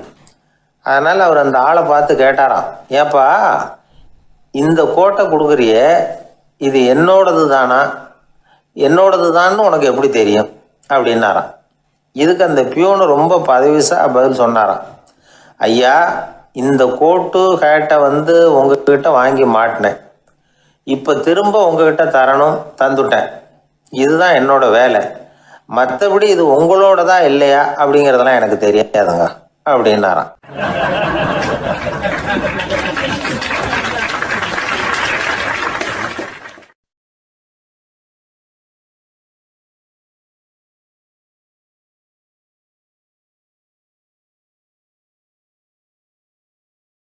உழைப்பும் நேர்மையும் உயர்வதற்கு வழிகள். அதை விட்டுட்டு உட்கார்ந்த இடத்துல இருந்துகிட்டே உயர போகணும் அப்படின்னு ஆசை கற்பனை பண்றாங்க. அந்த கற்பனையிலேயே பாதி வாழ்க்கை ஓடி போடுது. உழைப்புங்கிற வழியையும் நேர்மைங்கிற வழியையும் ஒதுக்கி விட்டு குறுக்கு வழியில ஓட நினைக்கிறவங்க குப்புற விழுந்துடுறாங்க. எந்த தொழிலை நாம செய்தாலும் சரி, அந்த தொழிலுக்குரிய பெருமையை நாம புரிஞ்சுக்கிட்டு அதுல ஈடுபடணும். அப்படி இல்லாம என்ன சார் பொழப்புது, இந்த தொழிலை மனுஷன் செய்வானா அப்படி புலம்பிக்கிட்டே இந்த தொழிலையே செஞ்சுக்கிட்டு இருக்கிறவங்க நம்மள பல பேர் உண்டு. செய்யும் தொழிலே தெய்வம் அப்படின்னு சொல்றாங்கல்ல, அப்படி சொல்றது எதுக்காக? அந்த அளவுக்கு அதுல ஒரு ஈடுபாடு வேணுங்கிறதுக்காகத்தான். ஒரு பெரிய மலைப்பகுதி, அந்த மலை அடிவாரத்துல ஒரு சிற்பி உட்காந்து ஒரு சிலையை வடிச்சுக்கிட்டு இருக்கிறான். கையில ஒரு சின்ன உளிய வச்சுக்கிட்டு ஒரு பெரிய கருங்கல் பாறையை கொஞ்சம் கொஞ்சமா உடைச்சுக்கிட்டு இருக்கான். ஒரு சிற்பத்தை வடிக்கிறதுங்கிறது அவ்வளவு உன்னதமான ஒரு தொழிலா? எல்லாராலையும் முடியுமா அது? அப்படி இருந்தும் அந்த சிற்பிக்கு மன நிறைவில்லை. அவன் நினைக்கிறான், இந்த கடுமையான வெயில்ல உட்கார்ந்து வேலை செய்யறது எவ்வளவு கஷ்டம். நாம ஒரு சிற்பியா இருக்கிறதுனால தானே சூரியன் கடுமையான வெப்ப கதிர்களை நம்ம மேல வீசுறான். நாமளே அந்த சூரியனா இருந்துட்டா இந்த கஷ்டம் இருக்காதே. நம்மளை கஷ்டப்படுத்துறவன் நம்மளை விட வலிமை உள்ளவன், அதனால நாம அவனா மாறி விடுறதுதான் நல்லது அப்படின்னு அந்த சிற்பி யோசனை பண்ணான். அவன் எண்ணம் உடனே நிறைவேறிட்டுது. இயற்கைங்கிற மாபெரும் சக்தி அவனை ஒரு சூரியனா மாத்தி விட்டது. சிற்பி இப்போ ஒரு சூரியனா மாறினான். இனிமே இந்த உலகத்துல நம்மளை விட வலிமை உள்ளவன் வேற யாரும் கிடையாது அப்படின்னு நினைக்க ஆரம்பிச்சுட்டான். அவனுக்கு மகிழ்ச்சியா இருந்தது. அந்த மகிழ்ச்சி அதிக நேரம் நீடிக்கல. ஏன்னா கொஞ்ச நேரத்துல ஆகாயத்துல கரிய மழை மேகங்கள் அப்படியே சூழ்ந்து வந்தது. சூழ்ந்து வந்த மேகங்கள் சூரியனை மறைக்க ஆரம்பிச்சது. இப்போ சூரியனா இருந்த அந்த சிற்பி நினைச்சு பாக்குறான், என்ன இது என்னையே இந்த மேகம் மூடி மறைக்குதுன்னா அது என்னை விட பெரிய ஆளாதான் இருக்கணும். அதனால இனிமே நாம சூரியனா இருக்கக்கூடாது, நாம மேகமா தான் இருக்கணும், அதுதான் கௌரவம் அப்படின்னு நினைக்க ஆரம்பிச்சிட்டான். இப்பவும் பாருங்க, இயற்கை அவனுடைய ஆசையை நிறைவேற்றி வச்சது. சூரியனா இருந்த சிற்பி மேகமா மாறினான். வான வீதியில அப்படியே உல்லாசமா வர ஆரம்பிச்சான். அந்த உல்லாசமும் அதிக நேரம் நீடிக்கல. எதிரில் பார்த்தா பிரம்மாண்டமான மலைகள் வழியை அடைச்சிட்டு நிக்குது. வேகமா வந்த மேகம் மலையில மோதிக்கிட்டுது. அந்த மலையை தாண்டி அப்பால செல்ல முடியல. இப்போ அந்த மேகம் நினைக்குது, நாம எந்த தடையும் இல்லாம அந்த இடத்துல மிதந்து வர்றோம், நம்மையே போக விடாம தடுக்குதுன்னா அந்த மலைக்கு எப்பேற்பட்ட வலிமை இருக்கணும். இனிமேலும் நாம மேகமா இருந்து பிரயோஜனம் இல்லை, இருந்தா மலையா இருக்கணும், அதுதான் பெருமை அப்படின்னு நினைக்க ஆரம்பிச்சான். இப்பவும் பாருங்க, இயற்கை அவனுடைய ஆசையை நிறைவேற்றி வச்சது. மேகமா இருந்த சிற்பி மலையா மாறினான். பெரிய மலை பூமிக்கும் வானத்துக்குமா நின்றுகிட்டு இருக்கு. இனிமே நமக்கு எந்த கவலை இல்லை அப்படின்னு நினைச்சது அந்த மலை. இப்படி நினைச்சுக்கிட்டு இருந்த வேளையில அந்த மலையோட காலடியில அடிவாரத்துல ஏதோ சத்தம் கேட்டுது. என்ன சத்தம் இது அப்படின்னு சொல்லி அந்த மலை மெதுவா குனிஞ்சு பார்த்துதான். பார்த்தா அங்க ஒரு மனுஷன் தன்னுடைய கையில உளிய வச்சுக்கிட்டு மலையை கொத்திக்கிட்டு இருக்கிறான். ஏதோ ஒரு சிற்பத்தை வடிக்கிறதுக்காக அவன் முயற்சி பண்ணிட்டு இருக்கிறான். இப்போ அந்த மலை நினைச்சுதான், மலையே ஒருத்தன் உடைக்கிறான்னா அவன் எப்பேற்பட்ட வலிமை உள்ளவனா இருக்கணும்.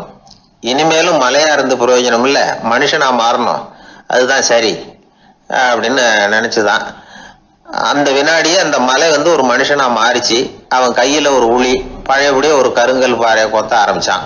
அந்த ஆள் பழைய நிலைமைக்கு வந்துட்டான். இந்த கதையிலிருந்து நாம தெரிஞ்சுக்க வேண்டியது என்னன்னா, தன்னுடைய உண்மையான பலம் என்னங்கிறது தெரியாமலே தாவி தாவி தடுமாறிக்கிட்டு இருக்கிறான் மனுஷன் அப்படிங்கிறது தான். இனிமேலாவது அதை புரிஞ்சுக்கணும், புரிஞ்சுக்கிட்டு புறப்படணும் வாழ்க்கையில வெற்றி பெறறதுக்கு. ஒரு குடும்ப தலைவருக்கு விபரீதமா ஒரு ஆசை வந்துதான். அதாவது ஒரு நாள் பூராவும் புடவை கட்டிக்கிட்டு மனைவி செய்கிற வீட்டு வேலைகள், சமையல் வேலைகள் எல்லாத்தையும் தானே செய்யணும், மனைவிக்கு ஆண் வேஷம் போட்டு ஆபீஸுக்கு அனுப்பி வச்சுடணும் அப்படின்னு ஆசைப்பட்டான். இதுதான் அந்த ஆசை. அதே மாதிரி செஞ்சான். பெண் வேஷத்துல சமையல் பண்ணிட்டு இருந்தான். இருட்டி விட்டுது. இந்த சமயத்துல வாசல் கதவு தட்டப்படுற சத்தம் கேட்டுது. ஓடி போய் திறந்தான். பக்கத்து வீட்டம்மா கிடுகிடுன்னு உள்ள வந்துட்டாங்க, காப்பி பொடியோ ஏதோ வாங்கறதுக்கு. இவன் பயந்து போய், கமலாம்மா, நான் சுசீலா இல்ல, சுசீலாவோட புருஷன், பெண் வேஷத்துல இருக்கிறேன், சும்மா ஒரு சேஞ்சுக்காக அப்படின்னா. உடனே அந்த அம்மா கிட்ட பயப்படாத, நானும் கமலா இல்ல, கமலாவோட புருஷன், இதுவும் சும்மா ஒரு சேஞ்சுக்காகத்தான் அப்படின்னு நானா. இப்படி வாழ்க்கைய விபரீதமா நினைச்சுக்கிட்டு வேற வேற கற்பனைகள்ல வீணாக்கிக்கிட்டு இருக்கிறவங்க தான் ரொம்ப அதிகம். நாம அதுவா மாறணும்னு நினைக்கிறது தப்பு, நாம இருக்கணும் அப்படின்னு நினைக்கிறது தான் உண்மை, அதுதான் சரி. அந்த சிற்பி என்னென்னோ கற்பனை பண்ணி கடைசியில மறுபடியும் சிற்பியாகவே சேர்ந்தான் பாருங்க. அதனால நம்முடைய உண்மையான பலம் என்ன அப்படிங்கிறத தெரிஞ்சுக்கிட்டு நடந்துகிட்டோம்னா வாழ்க்கையில எப்பொழுதும் வெற்றி நிச்சயம்.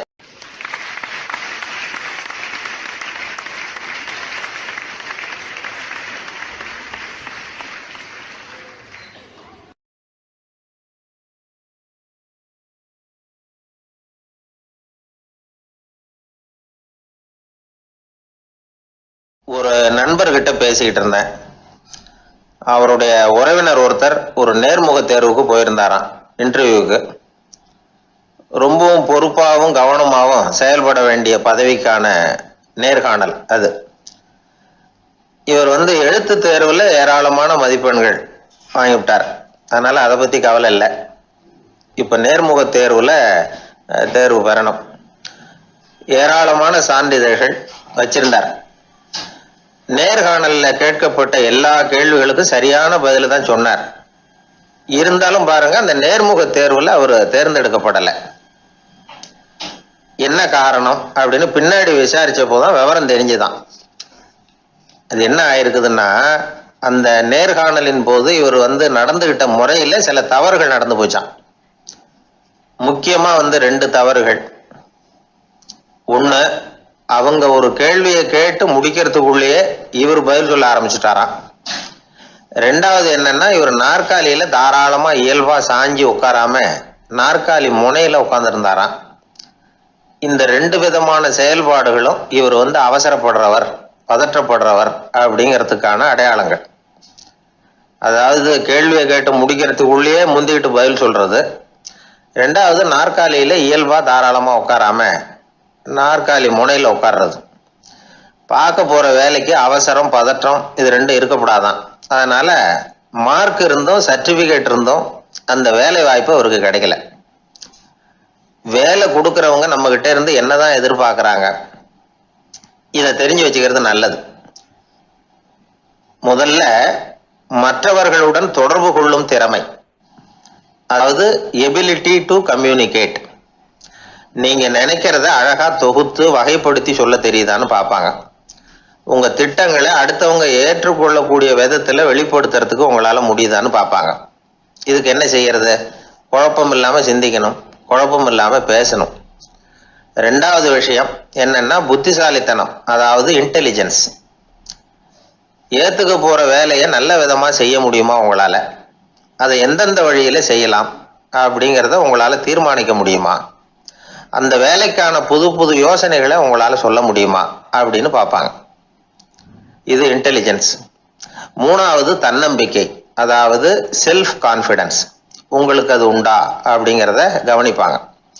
எந்த சூழ்நிலையையும் சமாளிக்கணும், எப்படிப்பட்ட மனிதர்களையும் சமாளிக்கிற தைரியம் வேணும், அடுத்தவங்களை நமக்கு சாதகமா திருப்பக்கூடிய தன்னம்பிக்கை வேணும். நாலாவது பொறுப்புகளை முன்வந்து ஏற்றுக்கொள்ளுதல், வில்லிங்னஸ் டு அக்செப்ட் ரெஸ்பான்சிபிலிட்டி. பொறுப்புகள்ல இருந்து நழுவி போக ஆசைப்படாம செஞ்சு முடிக்கணும். அஞ்சாவது முன் வருதல், இனிஷியேட்டிவ். வேலையோட முக்கியத்துவம் உணர்ந்து அதை ஏத்துக்கிட்டு தகுந்த நடவடிக்கைகளை தயங்காம எடுக்கிறதுக்கு முன் வரணும்.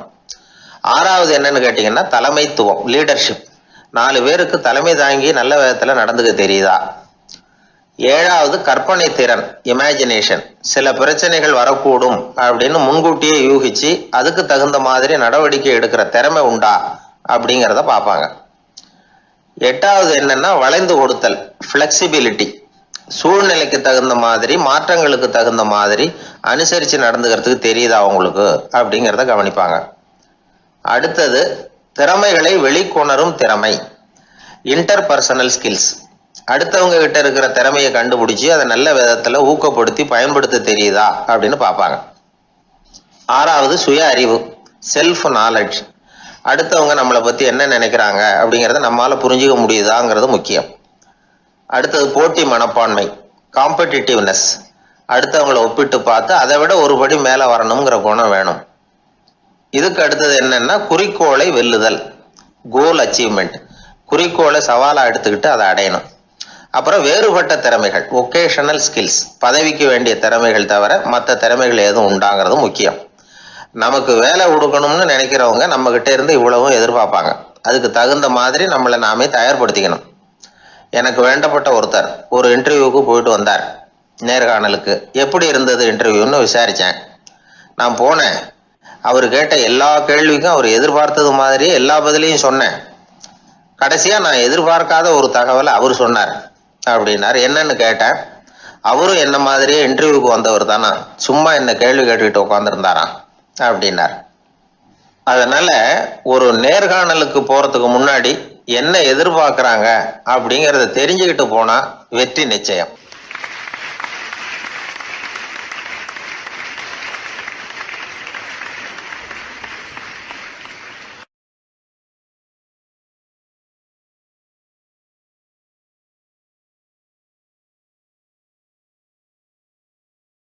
அன்பா இருக்கணும்னு அநேக பெரியவங்க சொல்லியிருக்கிறாங்க. நாமளும் அதை கேட்டுட்டு அன்பு காட்டுறதுக்கு தயாராக தான் இருக்கிறோம். அதை வாங்கறதுக்கு தான் ஆளை காணும். இருந்தாலும் அன்புல எத்தனையோ வகை உண்டு.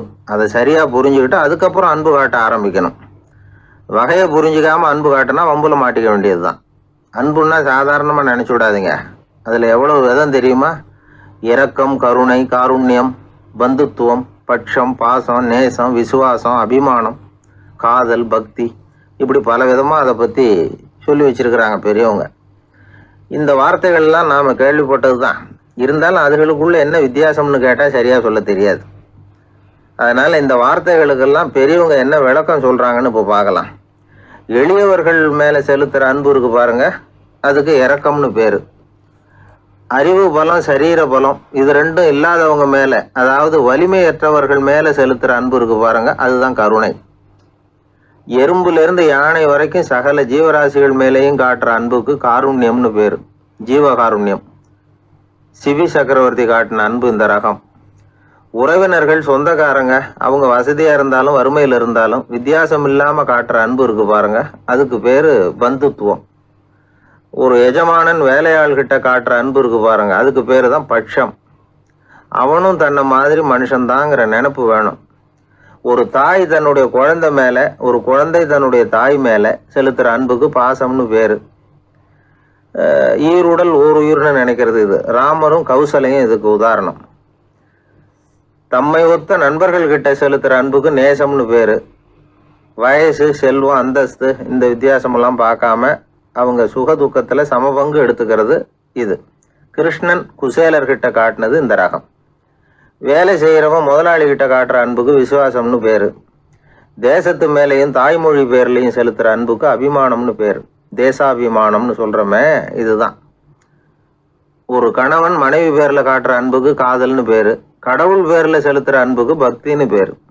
இப்படி அன்புல பல ரகம் இருக்கிறப்போ அதுல உள்ள வித்தியாசம் தெரியாம இடம் மாத்தி அன்பு காட்டினா இடைஞ்சல் தான். சரி, இந்த அன்பை பத்தி விஞ்ஞானம் என்ன சொல்லுது தெரியுமா? இதயத்தை பாதுகாக்கிறதுக்கு முக்கியமா தேவைப்படுற ஒண்ணு இந்த அன்புதான்னு சொல்லுது. நெதர்லாந்து விஞ்ஞானிகள் இதை ஆராய்ச்சி பண்ணியே கண்டுபிடிச்சிருக்கிறாங்க. கொஞ்சம் முயல் குட்டிகளை 2 பிரிவா பிரிச்சாங்க. 2 குரூப்புக்கும் கொழுப்பு அதிகமா உள்ள ஆகாரத்தையே கொடுத்துக்கிட்டு வந்தாங்க. ஆனா ஒரு குரூப்புக்கு வெறுமன ஆகாரத்தை கொடுத்ததோட சரி, இன்னொரு குரூப்பு முயல்களுக்கு ஆகாரம் கொடுத்ததோட நிறுத்திக்கல. அதுக்கு முன்னாடி கூண்டுகளை திறந்து விட்டு முயல்களை கொஞ்ச நேரம் எடுத்து கொஞ்சி விட்டு அதுக்கப்புறமா ஆகாரம் கொடுத்தாராம் ஆராய்ச்சியாளர். இந்த குரூப்புக்கு இதய பாதிப்பு 60% குறைச்சலா இருந்துதான். சில நோயாளிகளுக்கு ஹார்ட் அட்டாக் வந்தாலும் அதை தாங்கிக்கிட்டு குணமாகிற சக்தி அதிகமாக இருக்குது. இது எப்படின்னு ஆராய்ச்சி பண்ணி பார்த்துருக்குறாங்க. அவங்கெல்லாம் மனைவி தன் பேரில் ரொம்ப அன்பாக இருக்கிறதாக நினைக்கிறவங்களா இருக்கிறாங்களாம். இதய நோயாளிகள் பல பேரை சந்தித்து இதய நோய் ஏற்பட என்ன காரணம்னு கேட்டிருக்கிறாங்க. அவங்க சொன்ன காரணம்லாம் சாப்பாடு சம்மந்தமாக இல்லையா, மனைவி அன்பா இல்லை, இப்படிப்பட்ட காரணத்தை தான் சொல்கிறாங்களாம். அதனால் இதயத்தை பாதுகாக்கணும்னு நினைக்கிறவங்க அடுத்தவங்க அன்பா இருக்கிறது மாதிரி பார்த்துக்குங்க, அதுதான் முக்கியம். ஒருத்தர் முகம் பூரா பிளாஸ்டரி போட்டுக்கிட்டு வந்தார்.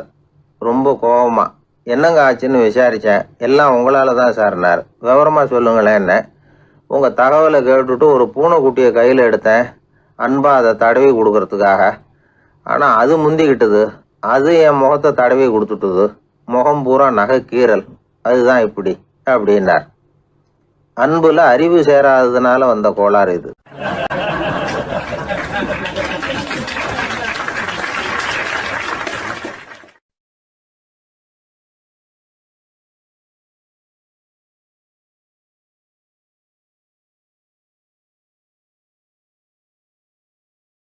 ஊர்ல ஒரு ஞானி இருந்தார். ஒரு நாள் அவரை தேடிட்டு ஒருத்தர் வந்தார். வந்தவர் ஞானியை பார்த்து ஒரு கேள்வி கேட்டார். ஐயா, உங்களுடைய சாதனை என்ன? இதுதான் அவர் கேட்ட கேள்வி. இதை கேட்டதும் அந்த ஞானி நிமிர்ந்து இவரை பார்த்தார். அப்புறம் சொன்னார், அது ஒன்றும் பெரிய விஷயம் இல்லை, அது ரொம்ப எளிமையான ஒன்று. எப்போ எனக்கு பசிக்குதோ அப்போ நான் சாப்பிட்ருவேன், எப்போ எனக்கு தூக்கம் வருதோ அப்போ நான் தூங்கிடுவேன், அவ்வளவுதான் அப்படின்னார். கேள்வி கேட்டவர் ஒரு மாதிரி ஆயிட்டார். ஐயா, இதே தானே நாங்களும் செய்கிறோம், இதுல என்ன அதிசயம் இருக்கு அப்படின்னார். இப்போ அந்த ஞானி சொன்னாராம், இங்கே தான் நீங்கள் தப்பு பண்ணுறீங்க அப்படின்னாராம். அப்படியான்னார் இவர். ஆமாம் அப்படின்னாராம். நீங்கள் செய்கிற தவறு எனக்கு புரியுது. ஏன்னா நான் உங்களை மாதிரி நான் வாழ்ந்து பார்த்துருக்குறேன். அதனால என்னுடைய அனுபவத்தில் உங்களுக்கும் எனக்கும் உள்ள வித்தியாசத்தை உணர முடியுதுன்னாராம். என்ன சொல்றீங்க, எனக்கு ஒன்றும் புரியலையேன்னாராம் இவர். இதை பாருங்க, சாப்பிட்றதுங்கிறது நாம 2 பேருக்கும் பொதுவான ஒரு காரியம்தான். ஆனா நீங்க சாப்பிட்றதுக்கும் நான் சாப்பிட்றதுக்கும் வித்தியாசம் இருக்கு அப்படின்னாராம். என்ன வித்தியாசம்னு கேட்டிருக்கார். நீங்க பசி இல்லாத பொழுது சாப்பிட்றீங்க, இப்போ சாப்பிட்ற நேரம் வந்துட்டுது அப்படிங்கிறதுக்காக சாப்பிட்றீங்க. சாப்பாடு ருசியா இருக்கு அப்படிங்கிறதுக்காக சாப்பிட்றீங்க. எது தேவைங்கிறது தெரியாம சாப்பிட்றீங்க. அது மாதிரி தூக்கமும் உங்களுக்கு ஒரு பழக்கமா போட்டுது. இப்போ இது தேவையா இல்லையா அப்படிங்கிறத பத்தி நீங்க யோசிச்சு பாக்குறது இல்ல. சாப்பிடும் பொழுது 1000 வேலைகளை மனசுல நினைச்சுக்கிட்டு இருப்பீங்க, அதனால அது சாப்பிடுதலா இருக்காது. அதே மாதிரி நீங்க தூங்கும் பொழுதும் அது தூங்குதலா இருக்காது. ஏகப்பட்ட கனவுகள் வரும். உங்க மனசு மேலும் மேலும் கனவுகளை உருவாக்கி கொண்டே இருக்கும். அதனால எனக்குள்ள நடக்கிறது வேற மாதிரி, நீங்க நினைக்கிறது மாதிரி இல்ல. எனக்குள்ள நடக்கிறது எப்படின்னா, நீங்க செய்யறது மாதிரி இல்ல. தூக்க உணர்வு வந்த உடனே தூங்குதல் மட்டுமே நடைபெறும். அதுதான் என்கிட்ட நடக்கிறது அப்படின்னு அந்த ஞானி. வித்தியாசம் புரியுதா? அந்த ஞானி சாப்பிட்றத அனுபவிக்கிறார், அது எக்ஸ்பீரியன்ஸ். நாம் அப்படி இல்லை, மனம் போன போக்கில் சாப்பிட்றோம். இது இன்டெலிஜிங். இது ரெண்டுலேயும் செயலில் வேறுபாடு இல்லை, விழிப்புணர்வுல தான் வேறுபாடு இருக்கு. அவர் சாப்பிடும் பொழுது ஒரு சாட்சி மனோபாவத்தோட சாப்பிட்றார். எவ்வளவு தேவையோ அவ்வளவுதான் சாப்பிட்றார். ஏன்னா அவருடைய விழிப்புணர்வு முழுமையா செயல்படுது. அதனால அவர் சாப்பிடும் பொழுது நம்மை விட மகிழ்ச்சியா இருக்கிறார். நாம் அப்படி இல்லை, வயிற்றை நிரப்புறதுக்காக சாப்பிட்றோம். இன்னும் சொல்ல போனா சாப்பிடும் பொழுது நாம அங்கேயும் இருக்கிறது இல்லை, எங்கேயோ போயிடுறோம். உடம்பு மட்டும்தான் அங்கே இருக்கும். ஆனா ஞானி அப்படி இல்லை, அவர் சாப்பிடும் பொழுது சாப்பிடுதல் மட்டுமே இருக்கும். எந்த ஒரு செயலையும் விழிப்புணர்வோட செய்யலாம், மனம் போன போக்கிலையும் செய்யலாம். விழிப்புடன் செய்யறப்போ செய்யும் செயல் நம்ம அனுபவமாகிறது, அவ்வளவுதான். இதெல்லாம் பெரிய தத்துவம் மாதிரி தெரியும். இருந்தாலும் நாம புரிஞ்சுக்க வேண்டியது என்னன்னா, எந்த காரியத்தை செஞ்சாலும் அதுல முழு ஈடுபாடு வேணுங்கிறது முக்கியம். அந்த அளவுக்கு முதல்ல நம்மளை மாத்திக்கிட்டா போதும். ஆனா நம்ம ஆளுங்க அந்த அளவுக்கு இருக்கிறது இல்லை, எல்லாமே அரைக்குறை தான். கேட்டா ஞாபகம் மருதி. ஒருத்தன் என்ன பண்ணானா, விமான டிக்கெட் வாங்கிக்கிட்டு ரயில்வே ஸ்டேஷனுக்கு வந்துட்டான். அப்புறம் தான் புரிஞ்சுது தவறுதலா இங்க வந்துட்டோம்ங்கிறது. உடனே அவசரமா விமான நிலையத்தை நோக்கி ஓடி இருக்கிறான். அங்க போய் கவுண்டர்ல கேட்டிருக்கான், மேடம் நான் தவறுதலா ரயில்வே ஸ்டேஷனுக்கு போயிட்டேன், இப்ப விமானத்தையும் தவற விட்டுட்டேன், அடுத்த பிளைட்ல எனக்கு இதை மாத்தி தர முடியுமான்னு கேட்டிருக்கான். முடியாதுன்னாங்களாம் அந்த அம்மா. ஏன்னு கேட்டானா, ஏன்னா இப்ப நீங்க வந்திருக்கிறது பஸ் ஸ்டாண்டு அப்படின்னாங்களாம்.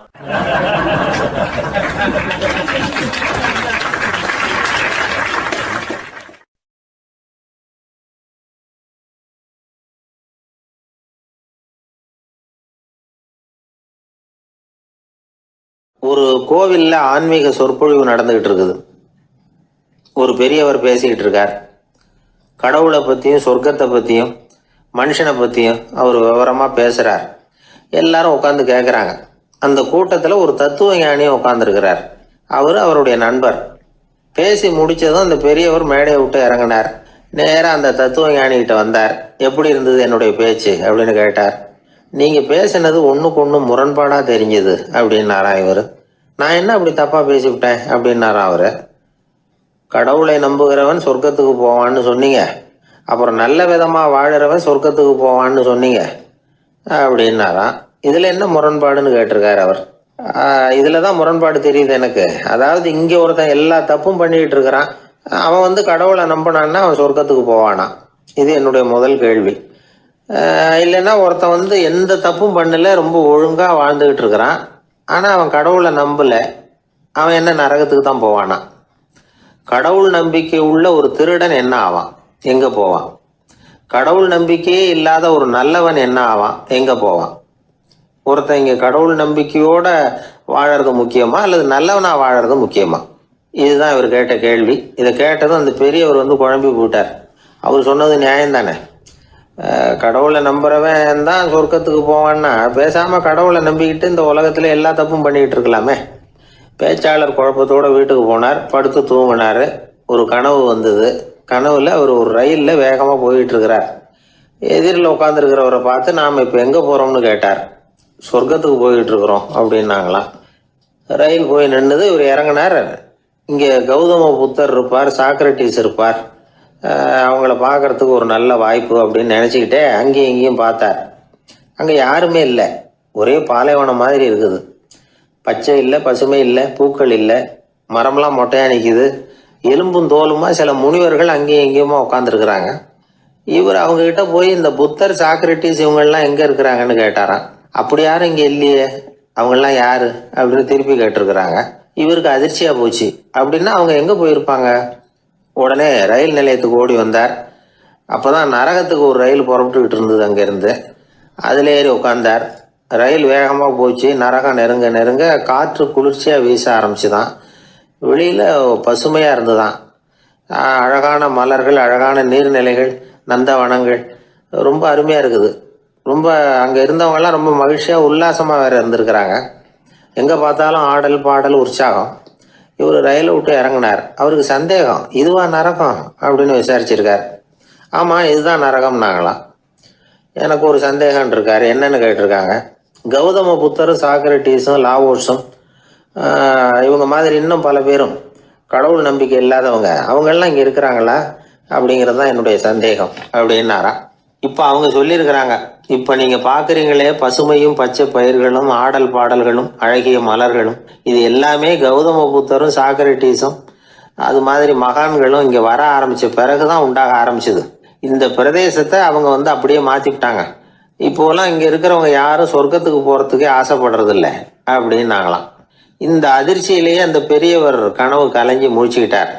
இதில் இருக்கிற கருத்து என்னன்னா, நல்லவர்கள் எங்கே இருக்கிறாங்களோ அந்த இடத்துக்கு பேர் தான் சொர்க்கம்.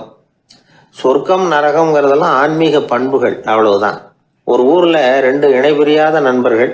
ஒருத்தன் கேட்டான், இப்போ கடவுள் நம்ம முன்னாடி வந்து உங்கள் 2 பேரில் யாராவது ஒருத்தர் மட்டும் என்னோட சொர்க்கத்துக்கு வரலாம் அப்படின்னு கூப்பிட்டா நீ என்ன சொல்லுவேன்னு கேட்டானா. இவன் ரொம்ப பெருந்தன்மையாக உன்னையே அழைச்சிட்டு போக சொல்லிடுவேன் அப்படின்ட்டுருக்கான். அப்படின்னா உனக்கு சொர்க்கம் வேணாமான்னு கேட்டிருக்கான் அவன். நீ என்னை விட்டுட்டு போனாவே அப்புறம் இந்த பூலோகமே எனக்கு சொர்க்கம் தாண்டா அப்படின்னு நானா இவன்.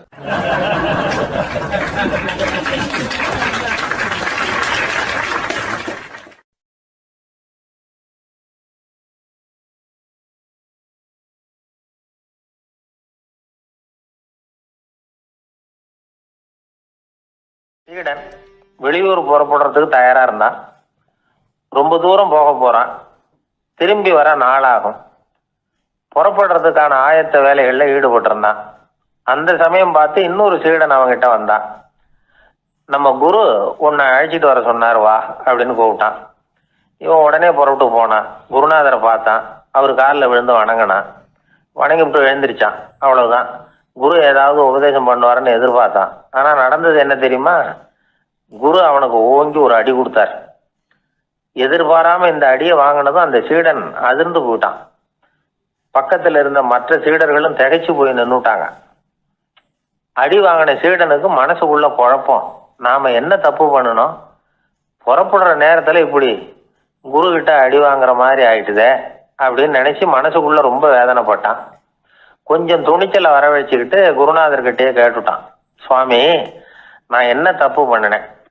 என்னை இப்படி அடிச்சுட்டீங்களே, ஒரு வார்த்தை கூட உங்களை எதிர்த்து நான் பேசினது இல்லையே, இவ்வளவு காலமா உங்க விருப்பத்துக்கு விரோதமா ஒரு காரியம் கூட நான் செஞ்சது இல்லையே, வந்ததும் வராததுமா ஒண்ணுமே சொல்லாம என்ன அடிச்சுட்டீங்களே, குருவே நான் செஞ்ச குற்றம் தான் என்ன அப்படின்னு கண்ணீரோட பரிதாபமா கேட்டானா அந்த சீடன். ஆனா அந்த குரு முகத்துல கொஞ்சம் கூட கோபம் இல்லை. அவர் சிரிச்சுக்கிட்டே நின்றுகிட்டு இருந்தாராம். அதுக்கப்புறம் சொன்னாராம், என்னுடைய அருமை சீடனே, நீ ஒரு தவறும் பண்ணல.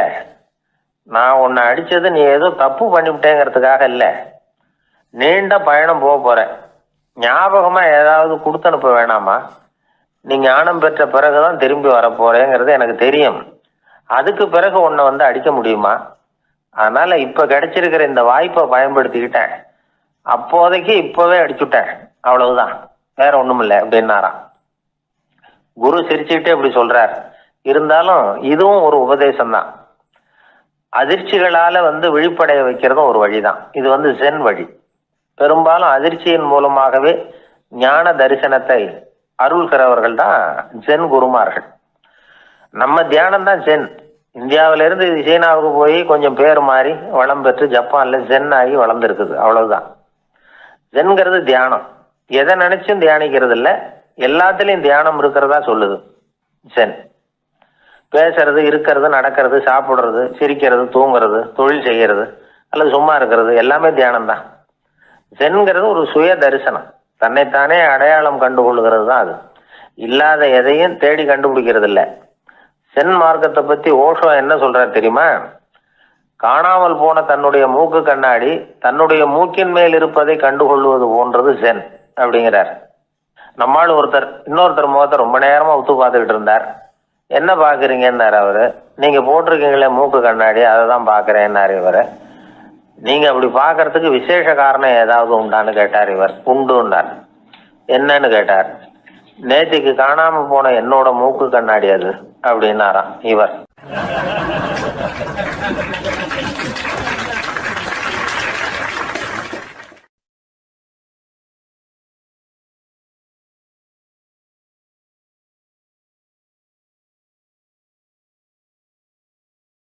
வாயில் கொழுப்பு இருந்தாலும் பரவாயில்ல சார், எப்படியாவது ஒரு வழியாக சமாளிச்சுக்கலாம். ஆனால் வயத்தில் மட்டும் கொழுப்பு இருக்கக்கூடாது சார். அப்படி இருந்தால் அதை அலட்சியமாகவும் விட்டுறக்கூடாது சார் அப்படின்னு ஒருத்தர் சொல்லிட்டு வந்தார். அதுக்கப்புறம் தான் அவர்கிட்ட பேசி பல விவரங்களை தெரிஞ்சுக்க முடிஞ்சுது. சில பேர் சொல்லுவாங்க, எனக்கு தொந்தி கிடையாது சார், வேணும்னா என் வயத்தை அழுத்தி பாருங்கள், கல் மாதிரி இருக்கும்பாங்க. வயிறு கல் மாதிரி இருந்தால் உள்ள கொழுப்பு இல்லைன்னு நினச்சிடக்கூடாது. வயிற்று தசைக்கு அடியில் உள்ள கொழுப்பு சில வாத்தியங்களில் இருக்குமே நரம்பு, அது மாதிரி டைட்டாக இழுத்துக்கிட்டு இருக்குன்னு அர்த்தம். அதனால் தொட்டு பார்த்தா கல் மாதிரி தான் இருக்கும், இருந்தாலும் தொந்தி தான். வயத்தில் கொழுப்பு அதிகமாக இருக்கிறது சங்கடம்தான். அதனால் கொலஸ்ட்ரால் அளவு அதிகமாகும். இதய நோய்கள், நீரிழிவு, ஹைப்பர் டென்ஷன், ஸ்ட்ரோக்கு இது மாதிரி ரிஸ்க்லாம் அதிகமாகும். ஒருத்தர் ஒல்லியாக இருக்கலாம், உடம்பு எடை அதிகப்படியாக இல்லாமல் இருக்கலாம். அப்படி இருந்தால் கூட அவர் உடம்புல மற்ற பகுதியை விட வயத்தில் கொழுப்பு அதிகமாக இருக்கும். நாம் தான் ஒல்லியாக இருக்கிறோமே, நமக்கு ஒன்றும் இல்லை அப்படின்னு நினச்சிடக்கூடாது. சரி, நம்ம வயிறு இருக்க வேண்டிய அளவை விட அதிகமாக இருக்குதா இல்லையா, அதை எப்படி கண்டுபிடிக்கிறது? அதுக்கு சில வழி இருக்குது. முதல்ல நீங்கள் நேராக ஸ்ட்ரைட்டாக நிமிர்ந்து நில்லுங்க. உங்கள் பார்வையை மட்டும் கீழே தாழ்த்தி கால் விரலை கவனிங்க. விரல் உங்களுக்கு தெரியுதா அப்படின்னா உங்கள் வயிறு நார்மலாக இருக்குன்னு அர்த்தம். கால் விரல் உங்கள் கண்ணுக்கு தெரியலையா அப்படின்னா உங்களுக்கு வயிறு பெருசு தான். இன்னொரு வழி இருக்குது. அது என்ன தெரியுமா? ஒரு தரையில் நீட்டாக படுத்துடணும். 1 மீட்டர் நீளம் உள்ள அளவுகோல் ஒன்று எடுத்துக்கோங்க. கழுத்து எலும்பில் ஒரு பக்கத்தையும் இடுப்பில் ஒரு பக்கத்தையும் வைங்க. பக்கவாட்டில் வைங்க, அதாவது படுக்கவாட்டில். அது நடுப்பகுதி வயத்தில் முட்டி தராசு மாதிரி ஆடுதா அப்படின்னா உங்கள் வயிறு உங்களுக்கு ப்ராப்ளம் தான். அதனால் அதை கண்டுபிடிக்கிறதுக்கு அப்படி ஒரு அளவுகோல் வச்சுருக்கிறாங்க. மருத்துவ அறிவியல் ரீதியாக உங்களுக்கு தொந்தி இருக்குதா இல்லையான்னு கண்டுபிடிக்கிறதுக்கு ஒரு வழி இருக்குது. உங்கள் இடுப்பில் வெயிஸ்ட் அப்படின்னு சொல்கிறோம்ல, இடுப்பில் ஒரு அளவு எடுக்கணும், சுற்றளவு. இடுப்புக்கு கீழே ஹிப்புன்னு சொல்கிறோம்ல, அங்கே ஒரு அளவு எடுக்கணும், அதிகபட்ச சுற்றளவு எடுக்கணும். அந்த அளவை இந்த அளவால் வகுக்கணும். அதாவது உங்கள் வெயிஸ்ட் மெஷர்மெண்ட் இருக்குல்ல, அதை ஹிப்பு மெஷர்மெண்ட்டால் வகுக்கணும். இந்த விகிதம், அதாவது வெயிஸ்ட் ஹிப் ரேஷியோ, ஆண்களுக்கு 0.95க்கு மேலே போகக்கூடாது, பெண்களுக்கு 0.85க்கு மேலே போகக்கூடாது. அப்படி போயிட்டுதுன்னா வயிறு பெருத்துருக்குதுன்னு அர்த்தம். இது டாக்டர்கள் கண்டுபிடிக்கிற ஒரு விதம். சரி, இந்த தொந்தியை குறைக்கிறதுக்கு என்ன பண்ணலாம்? பட்னி கிடக்கலாமா அப்படின்னா அது தேவையில்லை. ஆனால் கலோரி அளவை குறைக்கணும். அது எப்படி? கொழுப்பு ஆகாரத்தை குறைக்கணும். இப்போ கார்போஹைட்ரேட்டு, புரோட்டீன்லாம் இருக்குதுல்ல, அதெல்லாம் ஒரு கிராமுக்கு சுமாராக 4 கலோரி கொடுக்கும். ஆனால் கொழுப்பு ஒரு கிராமுக்கு 9 கலோரி கொடுக்கும். அதனால் ஒரே அளவுள்ள ஆகாரங்களில் கூட கலோரி வித்தியாசம் இருக்குது. கலோரி அளவு குறைச்சலாக கொடுக்கக்கூடிய ஆகாரம் சாப்பிட்ணும். இப்போ தொந்தியை குறைக்கிறதுக்கு கடுமையான உடற்பயிற்சி தேவையா அப்படின்னு கேட்டால் அதுவும் தேவையில்லையா. ஆகாரத்தில் கொழுப்பை குறைச்சாவே போதும், மற்ற ஆகாரம் செரிக்கிறதுக்கு லேசான உடற்பயிற்சியே போதும். வயத்தை குறைக்கிறேன்னு சொல்லி சில பேர் உட்காந்து எழுந்திருப்பாங்க, அதுவும் தேவையில்லையா. அப்படிலாம் பண்ணி உங்களை கஷ்டப்படுத்திக்க வேண்டியதில்லை. வயத்தை குறைக்கிறதுக்கு அதெல்லாம் உதவுறது இல்லை அப்படின்னு அது சம்பந்தமான நிபுணர்கள் சொல்கிறாங்க. இப்போ இது சம்பந்தமாக 1984 ஒரு சோதனையே பண்ணி பார்த்துருக்குறாங்க. ஒரு நாளைக்கு 185 தடவை உட்காந்து எழுந்திருக்கிறது. இது மாதிரி 27 நாள் பயிற்சி பண்ணிவிட்டு பார்த்தாங்களாம். வயிற்று கொழுப்பில் எந்த மாறுதலும் இல்லையா. அதனால் உட்காந்து எழுந்திருக்கிற வேலையெல்லாம் தேவையில்லை. தொந்தியை குறைக்கிறதுக்கு முயற்சி பண்ணுறவங்க தோற்றத்தை அழகாக்கிறது ஒரு பக்கம் இருந்தால் கூட ஆரோக்கியமான நீண்ட வாழ்வுக்கும் அவங்க அஸ்திவாரம் போடுறாங்கன்னு தான் அர்த்தம். ஒருத்தர் வந்தார், சார் எனக்கு தொந்தி இருக்கா இல்லையான்னு கண்டுபிடிக்கிறது கஷ்டமாக இருக்குதுன்னார். சரி, நான் கண்டுபிடிக்கிறேன், இப்படி தரையில் காலை நீட்டி ஸ்ட்ரைட்டாக படுங்க அப்படின்னோம். சரின்னு படுத்துட்டார். இப்போ உங்கள் கண்ணை திருப்பி கால் கட்டை விரலை பாருங்கள், கட்டை விரல் தெரியுதா அப்படின்னு கேட்டேன். தெரியுது சார்னார். நீங்கள் தெரியுதுன்னு சொல்கிறத நான் எப்படி நம்புறதுன்னு. அதோ தெரிகிற அந்த கட்டை விரல் நுனியில் ஒரு ஈ கூட உட்காந்துருக்குது பாருங்கள் சார் அப்படின்னார். அப்படின்னா நீங்கள் பார்க்குறது கட்டை விரல் இல்லை சார், உங்கள் மூக்கு நுனி, அங்கே தான் இப்போ ஈ உட்காந்துருக்குது அப்படின்னோம்.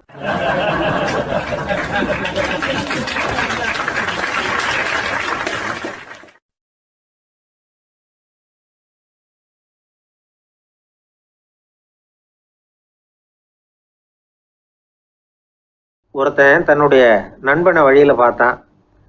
என்னப்பா லெட்டர் போட்டுனே கிடச்சிதா அப்படின்னா. ஓ கிடச்சிதேன்னா அவன். இவன் உடனே ஏன்டா போய் சொல்கிற, நான் உனக்கு லெட்டரே போடலை, சும்மா தான் கேட்டேன், உடனே கிடச்சிட்டுதுங்கிறியே அப்படின்னா. லெட்டர் போட்டேன்னு நீ போய் சொல்கிறப்போ அது கிடைச்சிதுன்னு நான் போய் சொல்லக்கூடாதா அப்படின்னானா அவன். இப்படிப்பட்டவங்க சில பேர் இருந்தால் கூட இன்னைக்கு கடிதம் மூலமாக தொடர்பு கொள்ளாதவங்க இருக்கவே முடியாது. அந்த அளவுக்கு அது அவசியமான ஒன்றாயிட்டுது. இந்த அஞ்சல் அட்டைகள் எப்படி ஆரம்பமாச்சு தெரியுமா? ஆஸ்திரியா நாட்டில் ஒரு பேராசிரியர் இருந்தார். அவர் பேர் இம்மானுவேல் ஹெர்மன். அவர் ஒரு நாள் ஒரு பத்திரிகையில் கட்டுரை எழுதினாராம். இது நடந்தது 1869. அவர் எழுதின கட்டுரையில் மக்கள் அதிகம் செலவு இல்லாமல் ஒருத்தருக்கு ஒருத்தர் தகவல் பரிமாறிக்கிறது எப்படி அப்படிங்கிறத பற்றி எழுதியிருந்தார். அதுக்கு சில யோசனைகளை அவரே எழுதியிருந்தாராம். எப்படின்னா, அந்த கட்டுரையை எல்லாரும் படித்து பார்த்துருக்குறாங்க. அவர் சொன்ன யோசனைகள் என்னன்னு. அது அரசாங்கத்தின் கவனத்துக்கு அது போச்சான். ஆகா, இது அவர் சொல்கிற யோசனை நல்லா இருக்கும் போல் இருக்கு அப்படின்னு அவங்களே நினச்சிருக்கிறாங்க. அவ்வளவுதான். உடனே அந்த யோசனையை நடைமுறைக்கு கொண்டுகிட்டு வந்தாங்களாம். பேராசிரியர் இம்மானுவேல் ஹெர்மனின் யோசனைப்படி அச்சடித்த அரசு முத்திரையோட அரசாங்கம் அஞ்சல் அட்டைகளை வெளியிட ஆரம்பிச்சுதான். 1869 அக்டோபர் 7ஆம் தேதி இது நடந்திருக்கு. உலகின் முதல் அஞ்சல் அட்டை வெளிவந்த நாள் அது. அப்போ தான் அதுக்கு பேர் என்ன தெரியுமா? அதாவது கரஸ்பாண்டிங் கார்டு அப்படின்னு பேராது. அதுக்கப்புறம் என்ன ஆச்சுன்னா, உடனடியாக அமெரிக்காவிலேயே இது மாதிரியான கார்டுகளை வெளியிட ஆரம்பிச்சிட்டாங்க. அங்கே இதுக்கு என்ன பேர் தெரியுமா? Postal card. அதுக்கப்புறம் 1870 இங்கிலாந்துலேயும் இதை வெளியிட்டாங்களாம். அதை வெளியிட்ட முதல் நாள் அன்னைக்கு என்ன நடந்தது தெரியுமா? மக்கள்லாம் ஏதோ நியாய விலை கடையில் நிற்கிறது மாதிரி பெரிய பெரிய கியூ வரிசையில் நின்று இதை வாங்கினாங்களாம். நம்ம நாட்டில் முதல் அஞ்சலகம் 1927 கல்கத்தாவில் ஆரம்பமாயிருக்கு. இன்றைக்கும் அஞ்சலகம் இல்லாத இடமே இல்லை. அந்த அளவுக்கு அஞ்சல் போக்குவரத்து அதிகமாக இருக்குது. அன்னைக்கு உள்நாட்டில் ஒருத்தருக்கு ஒருத்தர் தகவல் பரிமாற்றம் செய்து கொள்ள மலிவான ஒரு அஞ்சல் அட்டையை அரசாங்கம் வெளியிடலாம் அப்படின்னு பேராசிரியர் எழுதின கட்டுரை இன்னைக்கு எந்த அளவுக்கு ஆகியிருக்கு பார்த்தீங்களா? ஒருத்தன் ஒரு தபால் பெட்டிக்கு பக்கத்தில் தலையை வச்சுக்கிட்டு அவன் பாட்டுக்கு நின்றுட்டு இருந்திருக்கான். அங்கே இருந்து இன்னொருத்தன் கேட்டிருக்கான், என்ன ஆச்சுன்னு. கொஞ்ச நேரத்துக்கு முன்னாடி இந்த தபால் பெட்டியில் ஒரு கார்டு எழுதி போட்டேன், விவரமெல்லாம் நல்லா தான் எழுதியிருக்கிறேன், ஆனால் அட்ரஸ் எழுத மறந்துட்டேன் அப்படின்னானா. உடனே அவன், அதுக்காக கவலைப்படாத, நான் போட்ட கார்டில் அட்ரஸ் எல்லாம் பின்கோடு உள்பட கரெக்டாக எழுதியிருக்கேன், ஆனால் விவரம் எழுத மறந்துட்டேன் நானா. கவலைப்படாத, கொஞ்ச நேரத்தில் தபால்காரர் வருவார், பெட்டியை திறந்ததும் நம்ம லெட்டரை கேட்டு வாங்கிக்கலாம்னா ஒருத்தன். கொஞ்ச நேரத்துக்கு முன்னாடி அவர் வந்தார், கேட்டேன், அதுக்கப்புறம் தான் மனசுக்கு ரொம்ப கஷ்டமாக போச்சு நானா. இவன் ஏண்டான்னு கேட்டிருக்கான். அவன், இது தபால் புட்டு இல்லையா?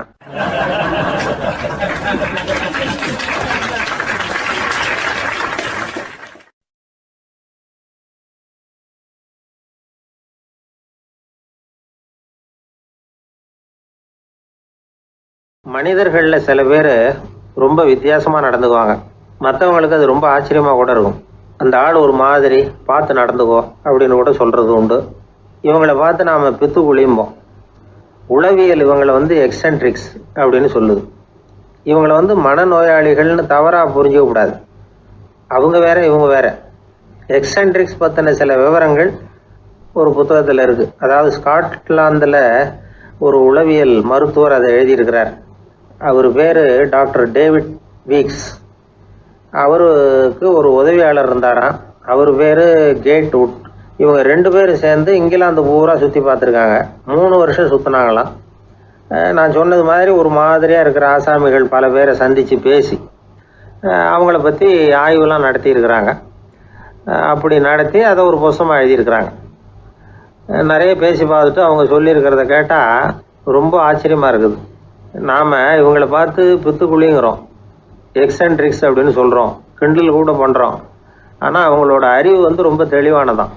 இந்த ஆராய்ச்சியாளர்கள் சொல்கிறாங்க, அவங்க உடல் நலமும் ரொம்ப நல்லா இருக்குதான், உடம்புலையும் எந்த கோளாறும் இல்லையா. அவங்களுக்கு மகிழ்ச்சியும் அதிகமாக, ஆயுளும் அதிகமாக. அவங்களில் பல பேர் என்ன சொல்கிறாங்கன்னா, நீங்கள் நினைக்கிறது மாதிரி இல்லை நாங்கள், ஆனால் நாங்கள் மற்றவங்கள்லேருந்து வேறுபட்ட தன்மை உள்ளவங்க அப்படிங்கிறத ஒத்துக்கிறாங்களாம். இந்த உலகம் பிறந்ததுலேருந்தே இப்படிப்பட்ட வித்தியாசமான ஆசாமிகளும் பிறந்திருக்கிறாங்க.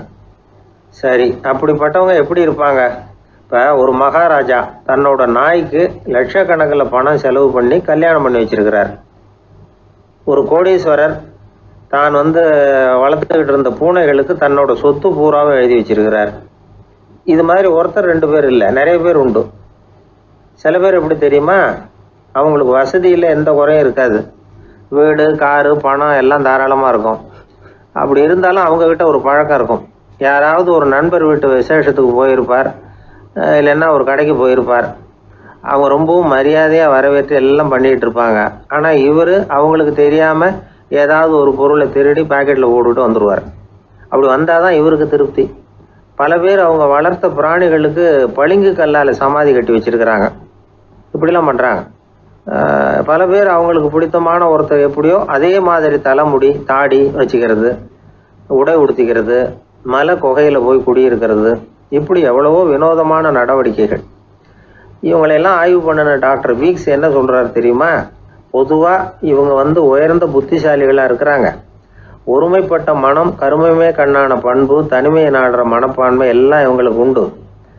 அவங்களில் பல பேர் அவங்க பெற்றோருக்கு முதல் குழந்தை அல்லது ஒரே குழந்தை, இப்படி தான் இருக்கிறாங்க. இது மாதிரியானவங்க பெண்கள் 1 பங்குன்னா ஆண்கள் 2 பங்கு. இவங்கெல்லாம் ஆக்கப்பூர்வமான செயல் செய்கிறாங்க. அப்படிப்பட்டவங்களாக தான் இருக்கிறாங்க. அடுத்தவங்க கிட்ட அன்பு காட்டுறவங்களா இருக்கிறாங்க, உற்சாகம் ஊட்டுறவங்களா இருக்கிறாங்க. அவங்களுடைய ஆக்கப்பூர்வமான பணிகளுக்கு ஊக்கம் கொடுத்தா அவங்க மன சந்தோஷமும் உடல் நலமும் பெருகும், ஆயுளும் கூடும். இதெல்லாம் அந்த டாக்டருடைய கண்டுபிடிப்பு. பித்துக்குழித்தனத்துக்கும் மனநோய்க்கும் வித்தியாசம் உண்டுங்கிறத சொல்கிறது தான் இந்த தகவல். அதனால் 2ம் ஒன்றுன்னு நினச்சிடக்கூடாது. ஒரு நண்பன் ஒருத்தனை பற்றி சொல்கிறோம். அவன் எந்த வகைன்னு நீங்களே முடிவு பண்ணுங்களேன். அவன் ஒரு கல்யாண வீட்டுக்கு போய் சாப்பிட்டுட்டு வெளியில் வந்தோம். அவன் கூட வெளியில் வந்த உடனே ரொம்ப நேரமாக தன்னோட செருப்பை தேடிக்கிட்டு இருந்தான். என்னப்பா இன்னுமா உன் செருப்பு கிடைக்கல அப்படின்னு கேட்டோம். இல்லை என்னது முன்னாடியே கிடைச்சுட்டுது, அதை விட நல்லதாக ஏதாவது கிடைக்குமான்னு பார்க்குறேன் அப்படின்னா அவன்.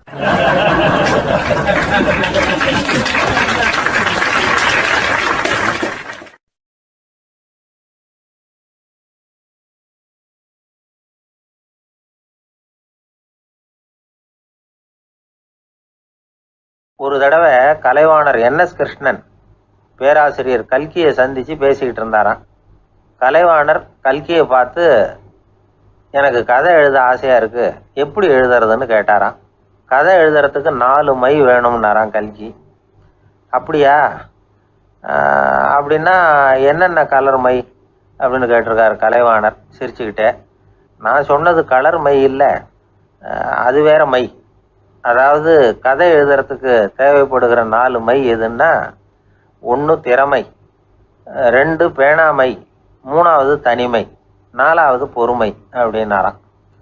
உடனே கலைவாணர், உங்கள் யோசனை அருமை அப்படின்னாராம்.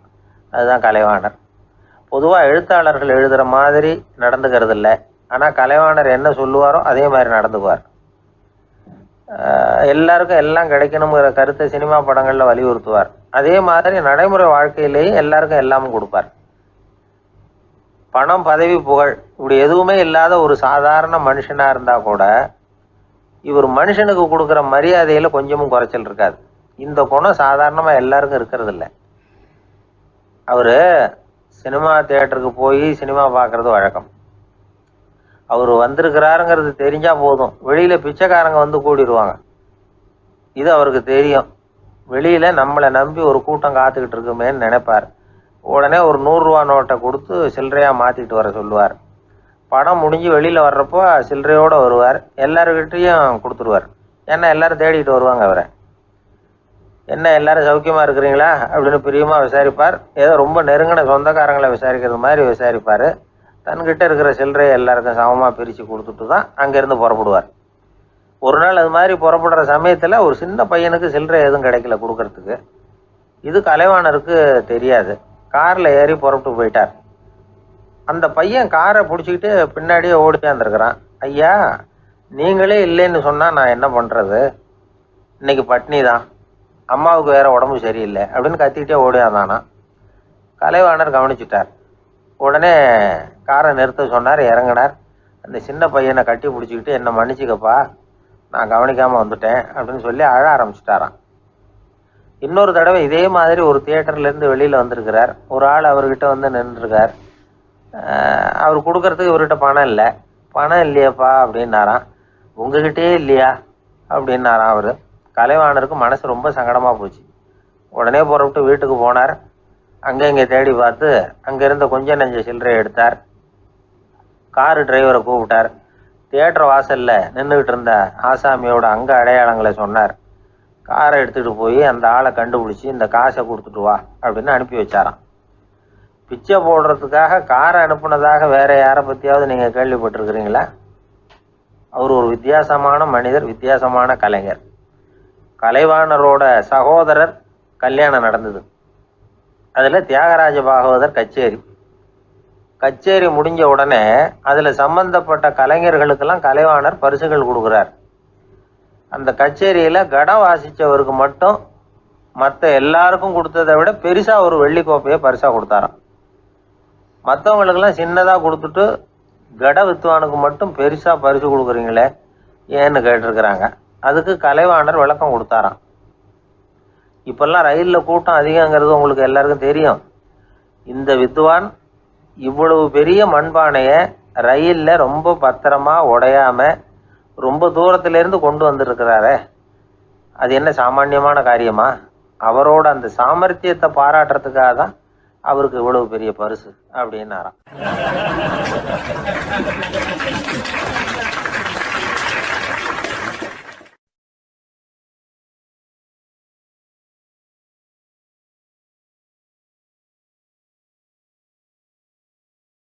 ஒரு அரசன், அவனுக்கு வயசாயிட்டுது.